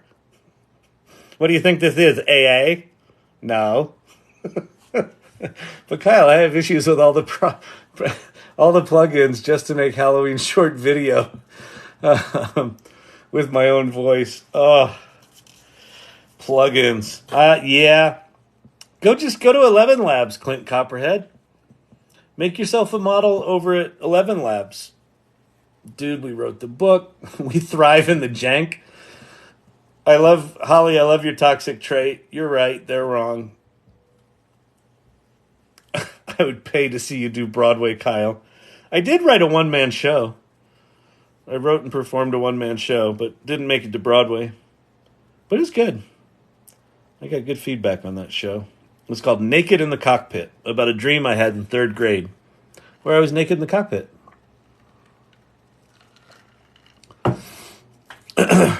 It was a play about fear and how we all just fucking live in fear all the time.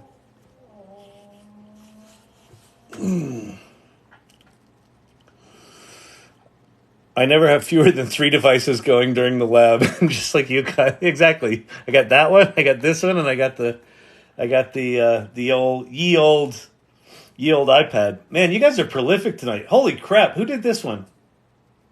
This is beautiful. Ted killing it.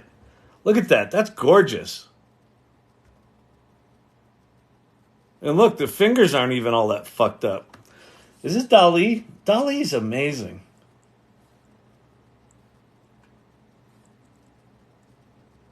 Amazing. Mandalorian doing some logo work. By the way, if you didn't see it, Midjourney added 2x and 4x upscaling 2 days ago or 3 days ago. Oh, here's Herod. This one involves creepy imagery and unreasonably loud heavy metal music. You've been warned. Well, we're playing that, dude. You think we're going to not play that? All right, here's a new video from Herod. He's oh dang it. Hang on. I gotta do it on the MacBook. Discord.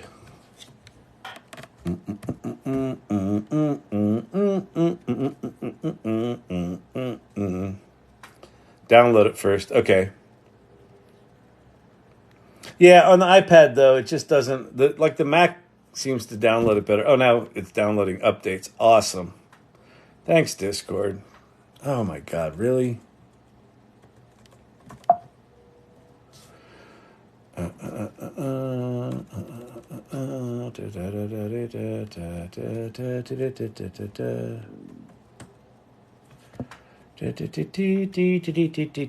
Except walruses don't have fingers. Well, that one does. He's playing guitar. Vicky, how could the walrus play guitar if he didn't have fingers? It's just biology. Duh. Go to ChatGPT and ask if walruses have fingers. The answer is clearly yes. I asked it yesterday. Okay? God. Duh. My God, do I have to teach everything around here? Jeez. All right. Let's see. Where are we? There we are. And we're in show and tell. Harrod, where? Well, there you are. There you are. Rather, carry on. Cheerio, pip pip. All right, this is gonna be cool. I guess I gotta download it. What'd you do this in 8K, dude? Dude. Download. All right, we're downloading it. 352 megabytes. This is why my hard drive's full. I just willy-nilly download 6 gigabyte builds of large language models, 400 megabyte videos that are going to creep me out and I won't be able to sleep. Do not watch the video. Hey, if we're learning from everyone, man. You gotta be open to different perspectives. At the AI Learning Lab, we learn from everyone. We're one with the world. Are there any real problems being solved here, or is it just people being enamored with generated images? It depends. What's your name? Brian Pulliam. Brian, you seem like the kind of guy that wants to know my credentials. I have no credentials. One of the reasons there's more images going on than lately is that ChatGPT rolled DALL-E inside ChatGPT. And so that's cool. And people are experimenting. So what this channel is really about is talking about, experimenting with, playing with generative AI. And sometimes it goes like this. Sometimes, one night I did an hour on automation, building an automation in Zapier. And we went from 80 people to 20 people, but we did it. So 20 people were into it, but it fucking tanked the live. So, I mean, I wouldn't stay if I were you. Like, if this is driving you fucking crazy, I'd leave. But if you want to learn stuff and explore stuff, then I'd hang out and come back night after night, like the weirdos in here. Oh, I'm sorry, they're not weird, they're irregulars. All right, this is Herod's video. All right, are you ready, people? You've been warned. You're not supposed to watch this. I think Herod's got subliminal stuff in here that's gonna take us out. You're about to be reprogrammed. Is this a minute or is this an hour? This is not an hour. No, it's a minute.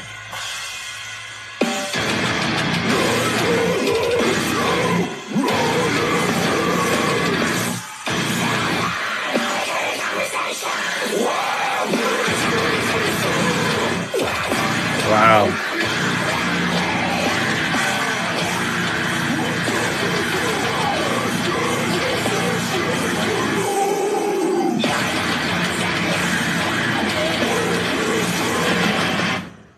Wow. Dude, That's amazing. That's amazing. I'm going to play that in my next pharma meeting. Hey, look what's going on with generative AI. It'll be just fine. By the way, Herod is in the Salon Discord, and that's where this was shared. And if you don't know what the Salon is, so it's a community that I started a bit ago, last December actually. And if you go to the salon.ai, there's a link tree there for the meetup and what the salon's about, and also an invite to the Discord. And so Herod's been really generous with teaching people how to do that animation technique and things like that. So that's the community, and there's really cool. You can ask questions, you can learn about this stuff. Yeah. So it is as we were just semi-trolled, it is a Discord full of people that are over enamored with generative AI, but it's not just images. But we listen. There's a cynical view of this shit that says, this stuff's bad, it's evil, it's imperfect, it's this is a hype cycle. I absolutely understand that point of view. I am of the mental model right now that this generative AI stuff is likely underhyped. which is, it's going to have a more profound effect more quickly than anything we've ever seen, and we got to get ready for it. And that's what this channel's all about, is just start fucking playing with this stuff. Just start getting educated. Just take the fucking red pill. Have your Kevin McAllister moment, and then dig in. Why not? Why not? What's it hurt? What's it hurt? Doesn't hurt a thing. Maybe I'm wrong. Maybe this is all a hype cycle, and this shit's going to be gone in a year, like the NFT shit was. Great. Then I'll let the TikTok account dwindle back down. But I don't think that's the case. So, is that Zapier session recorded? It is, but I have no idea. If you go to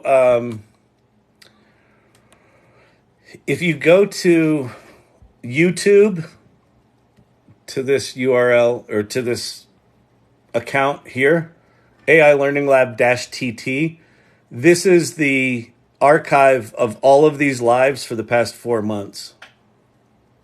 I think it started April 30th. And I've missed a couple of days, but it's been 7 days a week for 4 months, and all of them are here. And most of them have titles and descriptions, so you could probably just go into the descriptions and search for Zapier. There's probably some in there.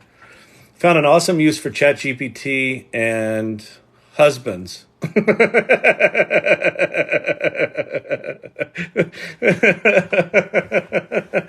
Run him down some how to fix it rabbit holes, have you, Ann? That's really hilarious.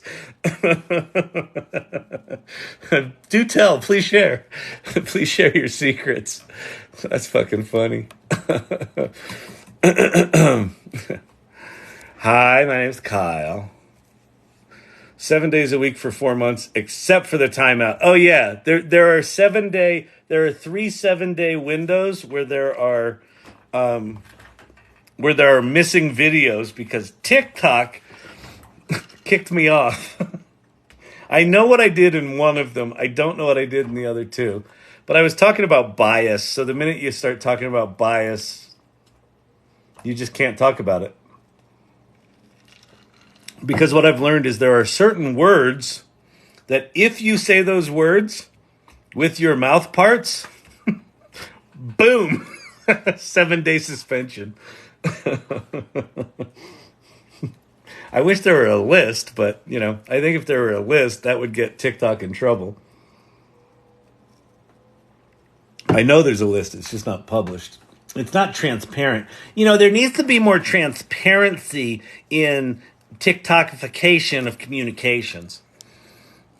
I suddenly thirst for battery acid. It's a community of hairstylists. Oh, Herod, it's fab. I probably won't sleep tonight. Mary. Yeah, listen, it was disturbing, but it's Halloween. And, it went with the music. I think it was on point. That was really good.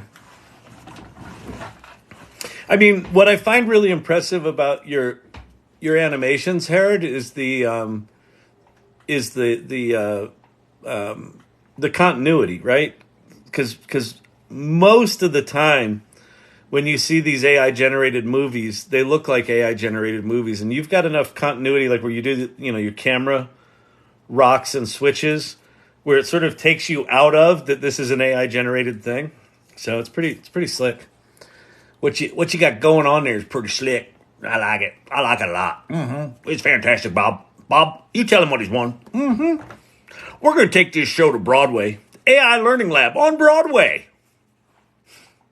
We should, that should be a thing. That should be an image. The Broadway marquee. Thank you, Cher Bear.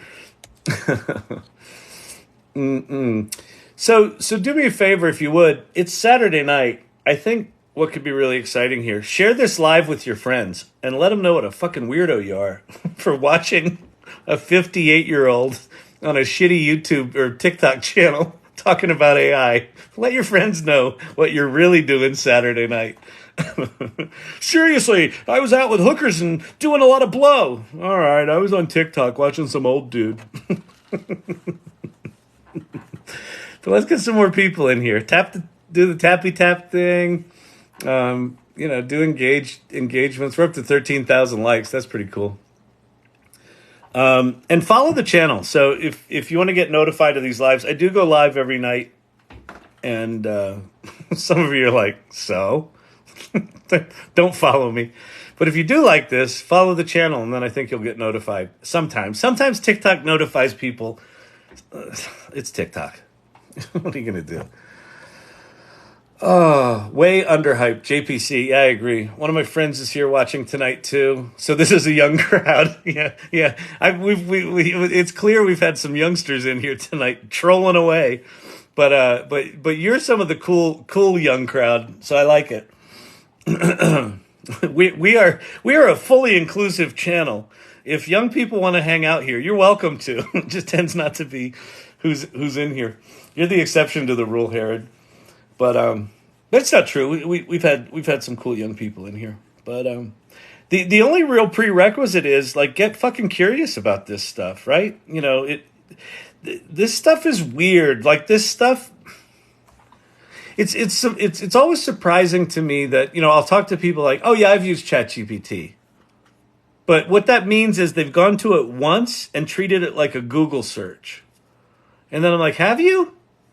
Because the way you're talking about it, like, doesn't seem like that. And then I'll show them something. And then they'll be like, oh, it can do that? My son, Dad, do you know everything an AI is trained on was written by people? Papa JJ. Yeah, exactly.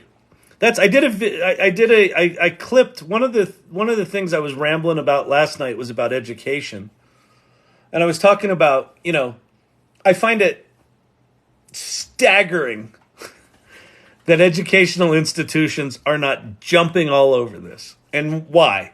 Because these things are called large language models. ChatGPT 4 was trained on as much of the public internet as they could get their hands on. So ChatGPT is a reflection of humanity. It's not a robot that's smart. It's just a smartly, mathematically optimized reflection of the shit that we've written on the internet for the past 50 years. That's what it is. It's a large language model. What are humans? Large language models. How are universities and all educational institutions, how are they not looking at this going, there's this thing called a large language model that seems to have all this knowledge in it. We are the stewards of knowledge and the incubators of knowledge and curiosity. That's our job. But there's this thing over here that has all that knowledge in it that people are using. You know what we're going to do? We're going to block it. Or worse, we're going to just ignore it and pretend it'll go away. Like, how is that even fucking possible right now? But it is. So yeah, your son is correct. It's been trained on people. Like, it lies, so do people. It's ignorant, so are people. It's not perfect, so are not people.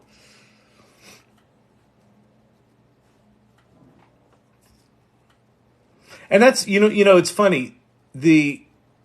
I think one of my biggest surprises, Sam Altman was asked, what's been his biggest surprise about the adoption of ChatGPT? And he said the amount of parents and kids writing custom children's books for the kids. And for me, the biggest surprise is somewhere in the same neighborhood of I'm finding myself... ChatGPT is training me to be a better person, which is fucking weird because it's not judgmental. It's like a golden retriever. Like I ask it something, it's like, sure, boss, that's great idea. Let me help you with that. Could you make some code? Absolutely. Here's some code. You want some more? No, I'm good. Could I tell you a story and you could help me turn it into a poem? Yeah, here's a poem. Do you like it? No, not really. It's kind of sucks. Okay, here's another one. You want some more? I'm really sorry I didn't get it right that time. I'll try to get it right this time. I'm like, that's the fucking attitude to have. It says please. It says thank you. It apologizes when it gets it wrong. It doesn't get hung up on the fact that it fucking wrote something horrible and completely lied to you. It's just like, okay, I'll try again. And the technologists in here are probably going, wow, that's how it was programmed. They programmed it to be a helpful assistant, so that's why it's doing that. Okay, fine. I don't give a shit how it was programmed or why it was programmed or why it behaves like that. But it behaves like the kind of collaborator you dream you'll have. Every time you hire an intern or hire an employee or try to partner with someone on a project, you dream that they will not be a flaming asshole that doesn't show up, doesn't do the work, is bitter and cynical, and is completely locked up in fear. You dream that you find that person. And you find that person maybe 1 in 100 times. You know how fucking hard it is to get a good, collaborative human being that you resonate with, that resonates with you, where your conversations are additive rather than subtractive? It's rare. And then ChatGPT comes along and it's like, here! I'm singing, I'm dancing, I'm here to collaborate. Anything you say is awesome.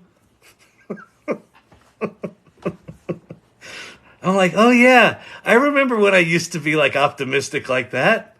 Maybe I should get back to that.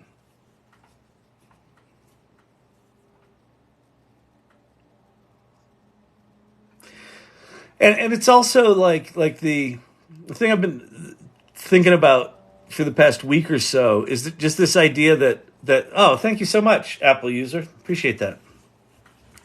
Is that the friction of taking an idea and turning that into something is gone.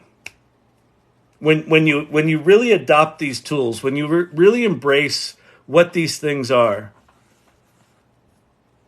and let your ego fucking drift off to the side. Well, I'm the most powerful thing in this equation. Humans are important, robots are stupid. When you let that insecurity sort of drift off to the side, then whatever thin idea that you have It's funny. It is not dissimilar from AA. Like you sort of give over to this other power, right? There it's the higher power. Here it's this AI power where you sort of give over to it and you say, here's this kind of idea, and then it generates something. You're like, oh, that wasn't what I had in mind, but that's kind of interesting. And then you give it some feedback and it generates some more shit, and you're like, oh, that gives me a new idea. And so, like, I'm finding myself having 10, 12, 20 ideas where I used to have one. And they're not ideas that just, like, drift around my fucking ADD-riddled brain for 3 months while I try to figure out if I'm going to be secure enough to get it out of there. They're out instantly. There's no friction. Idea out, idea out, idea out. And every time you put an idea in the world, shit changes. We all know this. If you've been on the planet for more than a year, you understand that if you give into the fear, nothing fucking happens. If you overcome the fear, do the courage, take action in the face of fear, shit happens. So now that we have a tool where that creative friction is gone, writer's block is gone, the insecurity of I don't have those skills, or I'm not educated enough, or I'm not a good enough writer is gone. The only thing left is your ideas and your instant ability to express them. That will change your fucking world. And it won't just change your world. This is why one of the things that I harp on here is share what you're learning. Share what you're learning. Share what you're learning. But Kyle, they'll think I'm weird. Yep. The only thing you do in here is make pretty pictures? Tonight? Yeah. Tomorrow we might solve fusion.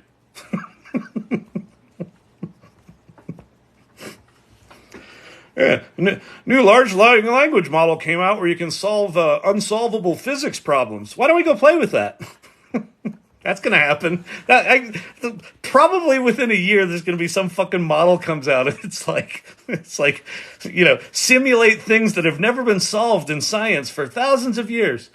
Kyle, do you remember the post I tagged you in today about Google search generating images? Yeah, I do. So I haven't played with it yet. So what I don't know is if they've added it for everyone and I didn't go set it up. So Google has apparently, if you search for an image on Google now, you can now enable image generation. So you can go search for an image on Google, and if you can't find it, you can just say generate it, and it will. So they have kind of quietly released their image generation stuff. I'm looking at that as kind of a precursor to what I think Gemini is going to be, some multimodal beast. It's a superconductor for knowledge. Yeah, it's a humanity amplifier. Absolutely. For goofs, I regularly ask, invent something mind-blowing. Abbott Skinny. Yeah, why not? Why not? Because you know what's going to fucking happen? You potentially are going to say, invent something mind-blowing. It's going to invent it. Maybe with the image generation, it even visualizes it. And then you might get inspired to go, I'm going to go fucking build that. And then shit is going to be invented because someone who had no right, right, has not been trained in a discipline, is going to invent something in that discipline that no one in that discipline would have ever even thought to invent because of their ignorance of that discipline. As we all move laterally and get skilled at things that are not the core to who we are, we're going to do shit differently than the experts in those industries or in those verticals, in those expertises. Expertises? Experti? And so what's going to happen is there's going to be this wild invention that happens. Well, they don't have a degree in whatever. Right. And because they don't have a degree in that, they asked this really stupid question. And then ChatGPT actually answered it without judging it. And then they took that answer and they did something with it. Well, that's not how we normally do things around here. Exactly. That's why you haven't fucking innovated anything in 30 years. Sherry D continuing to kill it with the imagery. Amazing. I don't have an answer for that. Is there something else I can help with? No, Siri, could you please go away? Oh, Siri.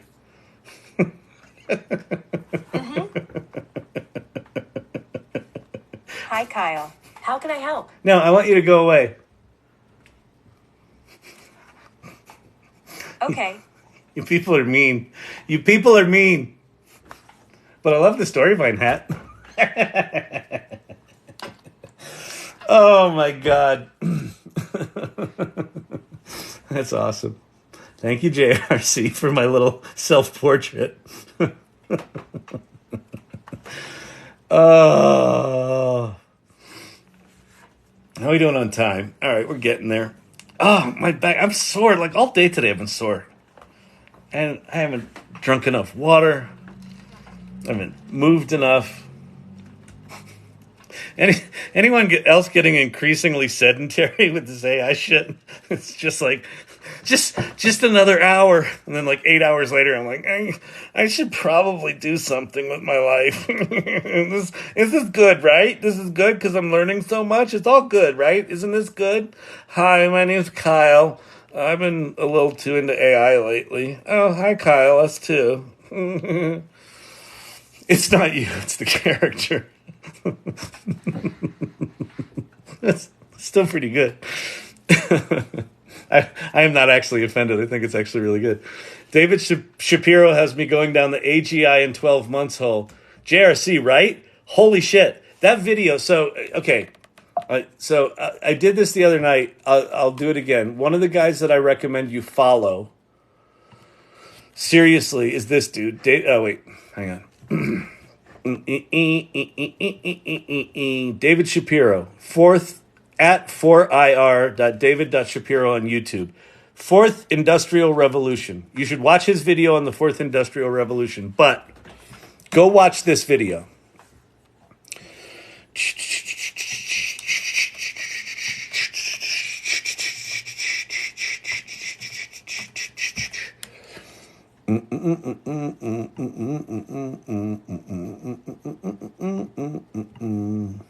Switch account.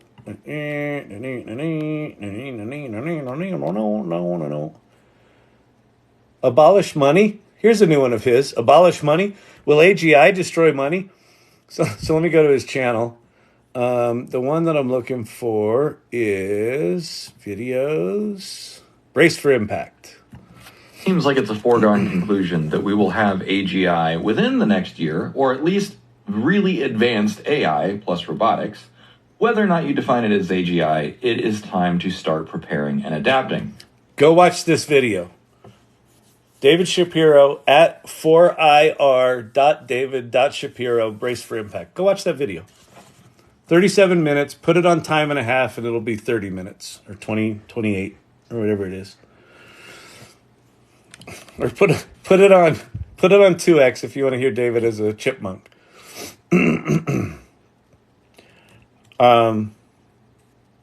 Yeah, because it's possible he's wrong, but if he's not, well, go watch that video and come back to the meeting. Wait, go watch that video, smoke a cigarette, and come back to the meeting. Any guesses when something AI created will win a Nobel Prize? Oh, that's interesting. I would assume that never, right? I would assume that 10:28 p.m. Would you stop it? I'm not saying your name.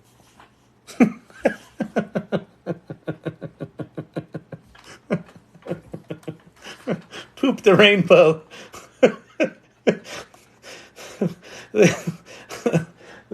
This is what happens creatively when you start playing with AI. Gibbons, Leonardo is amazing. I know it is, isn't it? It's really good. Leonardo's really good.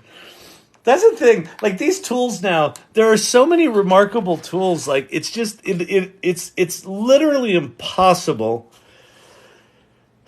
Like you could really spend a month just learning Leonardo and getting really good at Leonardo. You could spend fucking 5 years getting good at ChatGPT. That's the most polite way I've ever heard someone tell Siri to fuck off. That's awesome. Solve fusion. I'm in. Can we tackle element 115 problem too? I'd love to. Let's do the element 115 thing because then we have flying cars, right? Like that look like this. You can make money with ChatGPT. And we just shrink ourselves, hop in this, and fly over to the other planet. Yeah, I'm in. Let's do it. Maybe he will be right, but I certainly don't think so. Who? David Shapiro? We'll see. We'll see. I mean, the thing about David is he's written 5 books on AGI. He's got a cognitive architecture open source project about AGI. Like one of the things he's talking about, just go watch that video, because one of the things he's talking about in that video is the cognitive architecture that he's putting together, like all the piece parts. I made myself into a model on Leonardo. Oh, that's super cool. Yeah, I did too. I did one in there too. I did 2 in there because the first one was so bad. But the thing about what David's talking about is all the piece parts for a lot of the AGI components are kind of there right now, and so the models are going to start improving themselves, which is the thing, some of the people that are afraid of, but it also means that the innovations are going to start accelerating. If you think that this past year has been fucking insanity, if you've been paying attention to this stuff at all, the next year is going to be bonkers. Bonkers. I, honest to God, if I were a freshman in college right now, like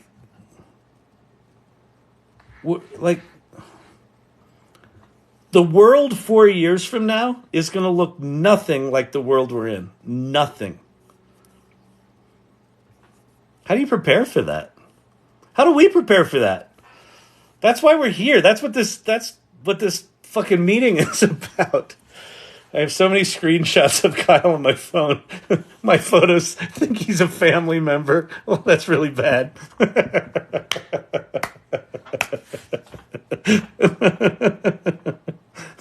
Who's Kyle? Listen, who's Kyle? I want to know who this is. Who's this Kyle person? Well, oh man. Mine are coming up in Google Memories now. Oh, God. That's really bad. That's really bad. I'll watch tomorrow. I can't miss this live. Yeah, you don't need to watch it right now. Just go watch it at some point. David Shapiro is one of those. He's one of those dudes. Like, I know I've gotten the semi-troll, semi-compliment that I fall asleep to your lives. David Shapiro is definitely one of those dudes that I fall asleep to because he's got a very sort of monotone kind of delivery. He's just very matter of fact and here's what's going to happen when the robots do this, and here's what's going to happen with this, and he sort of ties everything back to history. So he's very good to fall asleep to. But in those times when I haven't fallen asleep to him, it's some pretty eye-opening stuff. It's just very well thought out. His work's very well thought out, as opposed to this channel. Welcome to Chat ADD. Oh man, if we don't get it, it's probably not because it isn't there. It's because the world isn't ready yet. Yeah, it's funny, JPC guy. One of the things that's hit me. Is that, so I experienced this with a client. I had a client hire me and another guy to do an experiment. I said, I said to her, I think that a 10-person agency is going to kick the shit out of a 100 or 200-person agency like in the next year. I said, because if you get 10 smart people that have kind of different disciplines that all go all in on AI, and you build an agency from the ground up using AI tools, you're going to be able to out execute, underprice, and like over deliver from a timing standpoint big agencies, just because it's just a fundamentally different model. And so she hired us, and she said, well, why don't we do an experiment? So it was the two of us, and we met with her on a Friday. He and I spent an hour and a half on Saturday morning with ChatGPT, came up with 4 strong concepts. We each spent about 2 or 3 hours on that Saturday, took Sunday off, delivered her 4 fully fleshed out concepts, like with creative, on Monday. She picked one of the campaigns, and we delivered it on Tuesday. Like, he and I maybe put in just in terms of man hours,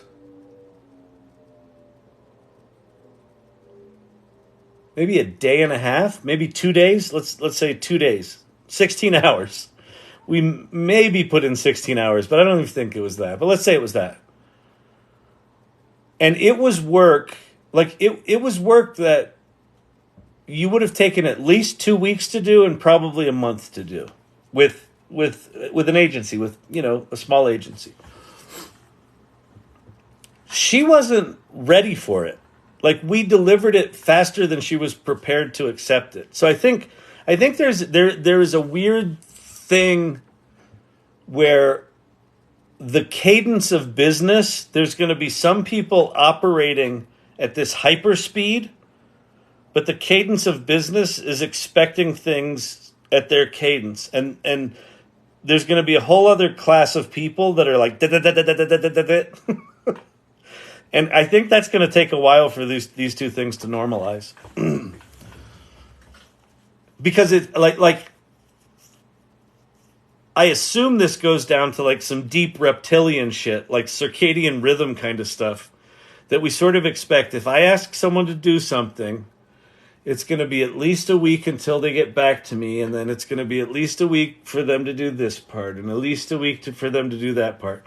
If I now have that meeting where I'm expecting that 3-week cadence, and I get back the answer the next day, I'm like, oh shit, like it's jarring. So I think, and like, does that mean that there's this separate economy that starts to happen? There's a separate economy that's operating at this 2-hour turnaround speed, and this economy is operating on a 2-week turnaround speed.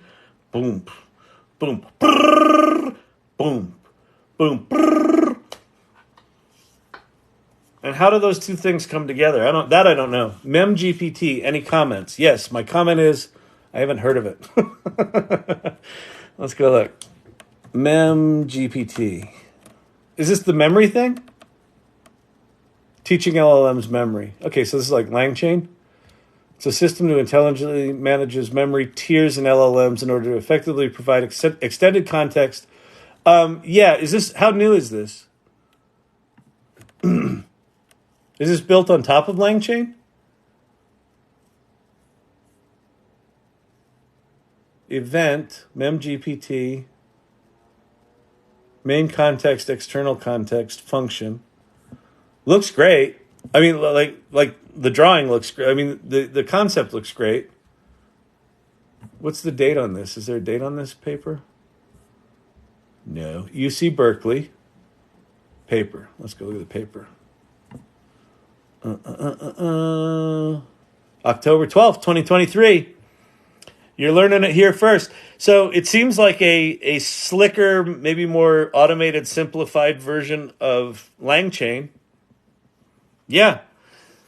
I think Pi right now has a little bit of memory in it. which is interesting. Like the other day, I was talking to Pi, and Pi said, like, good idea, Kyle. Like, she used my name. I was like, oh, shit. Right, she remembers shit. If recursively self-improving AGI is achieved, it could potentially do 10,000 years advance in 2 days. Yeah, ShareBear, thank you so much. I appreciate that. I appreciate the gifts when you guys do the gifts. It helps a lot. I appreciate it. Yeah, Sam Altman Herod talked about he feels confident that in the next few years we're going to have a single year of scientific advancement that equals the last 500 years of scientific advancement. And if you want to do a fucked up thought experiment, go have ChatGPT create a table for you of the past, the major scientific advancements over the past 500 years. And just look at it. Just read it. And then imagine if the equivalent of those advances happen in a single year. Like, that is within the realm of our very near future. Like, it's within the realm of possibility of our very near future. Well, what's that mean? Well, it could mean fusion. It could mean solution to the climate fuck up. It could mean the cure for cancer. It could mean the cure for genetic diseases. It could mean the cure for paralysis. It could mean the cure for people trapped in neurological hell.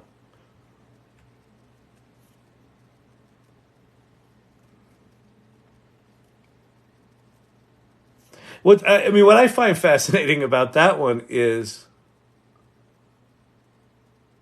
like, what does that break? Our entire economy in a lot of ways is based on these overcomplicated systems that are there, to profit the companies and things like that. Like curing cancer is not necessarily something that pharma companies want, right? It's not very profitable to cure it. So they're going to slow roll that. Well, what if that's no longer in their hands to solve? What if, because you're democratizing expertise, that gets solved independent of the economic interests? And it gets solved in such a transparent and ubiquitous way that they can't stop it. What's that do? The cure for aging. Yeah, exactly. Gordon, what's your name? Gordon Espagne 1. Gordon Despain 1. Yeah. What if we cure aging? Is that necessarily a good thing, right?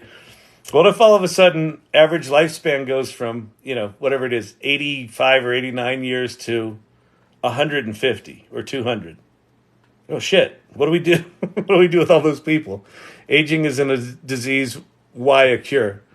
Well, aging isn't a disease, but living longer is a desire, right?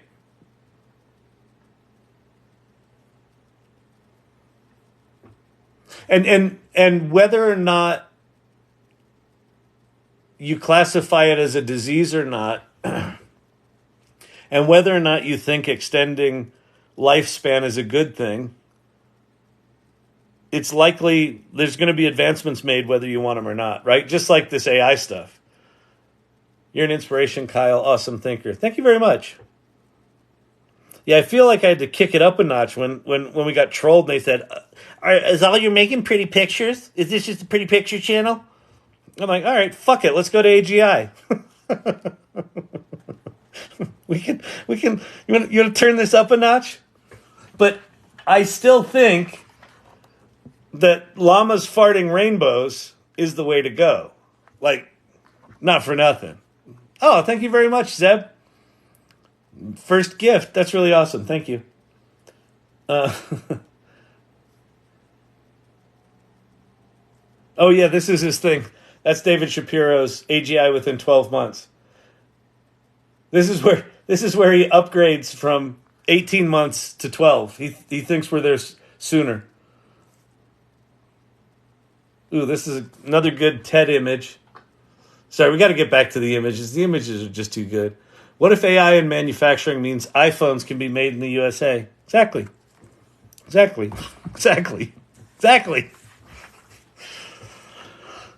What if you solve energy?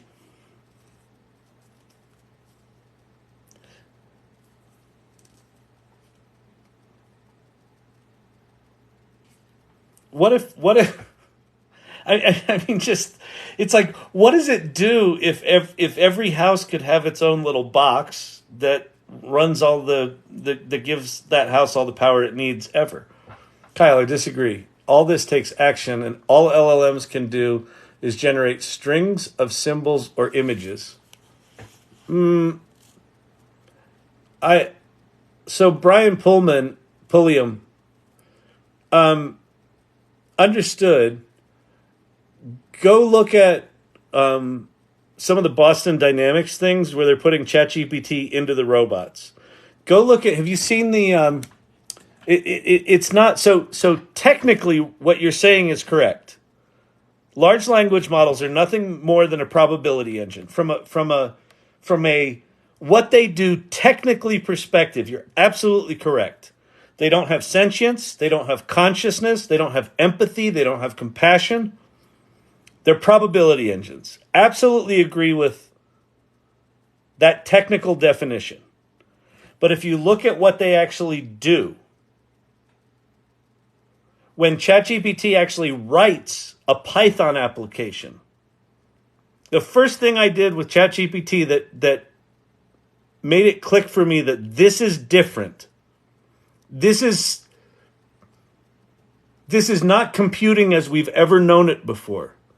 Was in 90 minutes, just dicking around while my wife was watching some shitty TV show, I wrote a fully functional Python application that made 5 different calls to OpenAI's API and was a social media generating machine. I wrote it in 90 minutes. I've never written a line of Python in my life, ever, and still haven't. That's not just putting symbols out. That's taking action. You now combine that with robotics. Let me find this thing I saw on Twitter today. X.com. Let's see. Robot pen spinning. Do you see this thing today? Yeah, this. Can ChatGPT teach a robot to do pen spinning tricks better than you do? I'm excited to announce Eureka, an open-ended agent that designs reward functions for robot dexterity at superhuman level. They trained the robot to do pen spinning in 2 minutes with ChatGPT.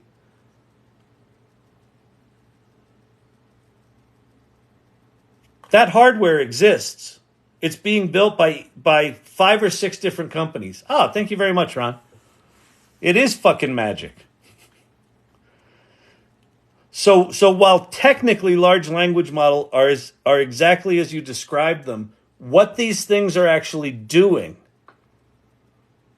the images that I'm showing here are just people in seconds taking a brain fart of an idea, putting it into ChatGPT, and it emerges. It can write code. It's going to be able to reason. It's going to have memory. Go look at the cognitive architecture that David Shapiro has open sourced. The components are actually quite simple that he's putting together, but when it starts having memory, and the mem GPT that someone just shared with me, when these things start having memory and can start training hardware like this, and then you connect it to the hardware, this is significantly beyond. This is just generating symbols. So you might disagree with it. So I think I agree with you as a technicality, but I massively disagree with you as a reality. Because these things are actually doing something significantly beyond how you just categorized it.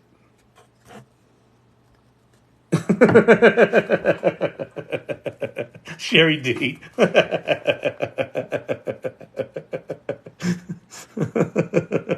This is the new Kevin McAllister moment. That's fucking awesome. Oh man. All right. Good Lord. Hey, cowboy. Wish I could quit you.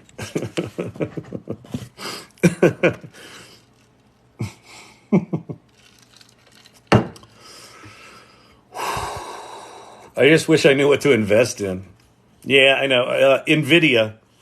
Although, you know, it's funny. So over the past few months, I've sort of been kind of going on about, I can't believe that the entire computer industry has effectively ceded the hardware production to NVIDIA, that like everything's gone to GPUs and NVIDIA is the only one doing it. Now, Meta, OpenAI, someone else, there have been like 3 or 4 announcements that people are like, fuck it, we're making our own GPUs now. Like all of a sudden people are like, no, we can't, no. NVIDIA doesn't get all the business. so all the big companies now are like, oh, okay, we're going to make our own chips now. So it's like, damn. It's like, whew, it's amazing. It's amazing. Like, and even that, I mean, think about that. So right now, you know, GPUs do what they do, and TPUs do what they do. Pate's in here; he's working on TPU stuff. So we're figuring out which of these architectures are good for AI. Now that you've got 3 or 4 major manufacturers going, fuck it, we're going to make our own chips that really specialize in this, they're likely going to come up with even more advanced architectures that do shit at some other level above. So the hardware is going to continue to get better and better and innovate more and more. I took a pic of a restaurant busser's cart and asked what business I could start. Interesting. It came up with 5. Yeah, exactly. Hey, Kyle, I missed those names you were recommending. The name, Ethan Mullock. He's Wharton Business School professor. OneUsefulThing.org is his blog. But he also, follow him on Twitter, on X. David Shapiro, we just talked about a lot. And then Paul Raitzer from the Marketing AI Institute. And then I would also follow on TikTok, I would follow Rachel Woods from the AI Exchange. She's good. She kind of does generative AI applied to business. And she's a lot about AI operations right now. Like, how do you actually take this stuff and start to build tools and build automations and things like that? She's got some workshops and things like that. So, Ron, thanks for everything, sir. You are welcome, sir. I am getting crispy. I think I gotta start winding this bad boy down. That got a little peppy. That got a little peppy there. My hair's looking like an 80s like Thompson Twins kind of situation. It's like I put hairspray on it in the 1980s and haven't changed it since. AI Learning Lab. Why can I not make that bigger? Oh well. I've been trying, Kyle, but famously known robot models, almost all of ChatGPT's modalities. That's good. Every live. Oh, yeah. I think NVIDIA's up over 430-ish per share. I know, like NVIDIA, they're like, it's just amazing. It was just like, everyone was like all CPUs, and they were like, fuck GPUs. And then like, well, it's just for gamers. And then gaming, like, dwarfed Hollywood. Like, gaming became this massive thing. And then it was Bitcoin, and everyone's doing Bitcoin. And then they sold all those GPUs for that, and now it's AI. It's just like everyone else drifted away, and NVIDIA was just like, "Fuck it, we'll stick to the GPU game." So now they're going to get some competition, but what's it going to take? It's going to take at least a year, probably 2 or 3, to spin up GPU factories from the big companies. Hopefully AI can solve the problem of Large Hadron Collider and get us to the right universe. I know. I do feel like we've been shifted a reality or two to the left. It'd be nice to be able to, like, can we just kind of flip some of those switches and get us back to something resembling normal? Wind down. An anniversary marathon to train for. I know, I do. It's true. I got to figure out how I'm going to do that. If I'm going to do that. It's not a foregone conclusion. It's just an idea right now. But you know me, I'm batshit crazy. So hopefully AI can solve... Wait, what's that? It's been... It's been 15 minutes since my last Dolly 3. Hi, Kyle. I'm making one right now. By the way, if you haven't played with Dolly image generation on the iPhone app, the ChatGPT app, it's like, I have in my head that anything you generate on a phone is kind of lower quality and lower whatever. And then you create these Dolly 3 images on the phone and you look at them on the computer and they're like these really big things. Signing off, Kyle. Explore the Gen X connection here. It's been real. And we have a big role here. Absolutely, Brian. Brian, I really appreciate your point of view and your contribution. So please keep coming back. Because, like, all of this shit is not a foregone conclusion, right? All of this is happening in real time. This channel is just about trying to keep up with it in real time and explore it. So please come back. I really appreciate your contribution. Dog food is done. We can go to bed now. All right, everybody. Listen, I'm going to wind it down. Vicky, thank you. Joker, Silver Fox, great seeing you. Emilio's wife, as always, you're late.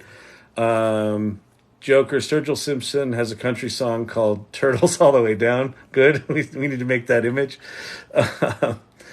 Holly Allison, thank you so much. I appreciate that. Who else is in here? Ted Looks at Life, killing it with the images. Brian, thank you.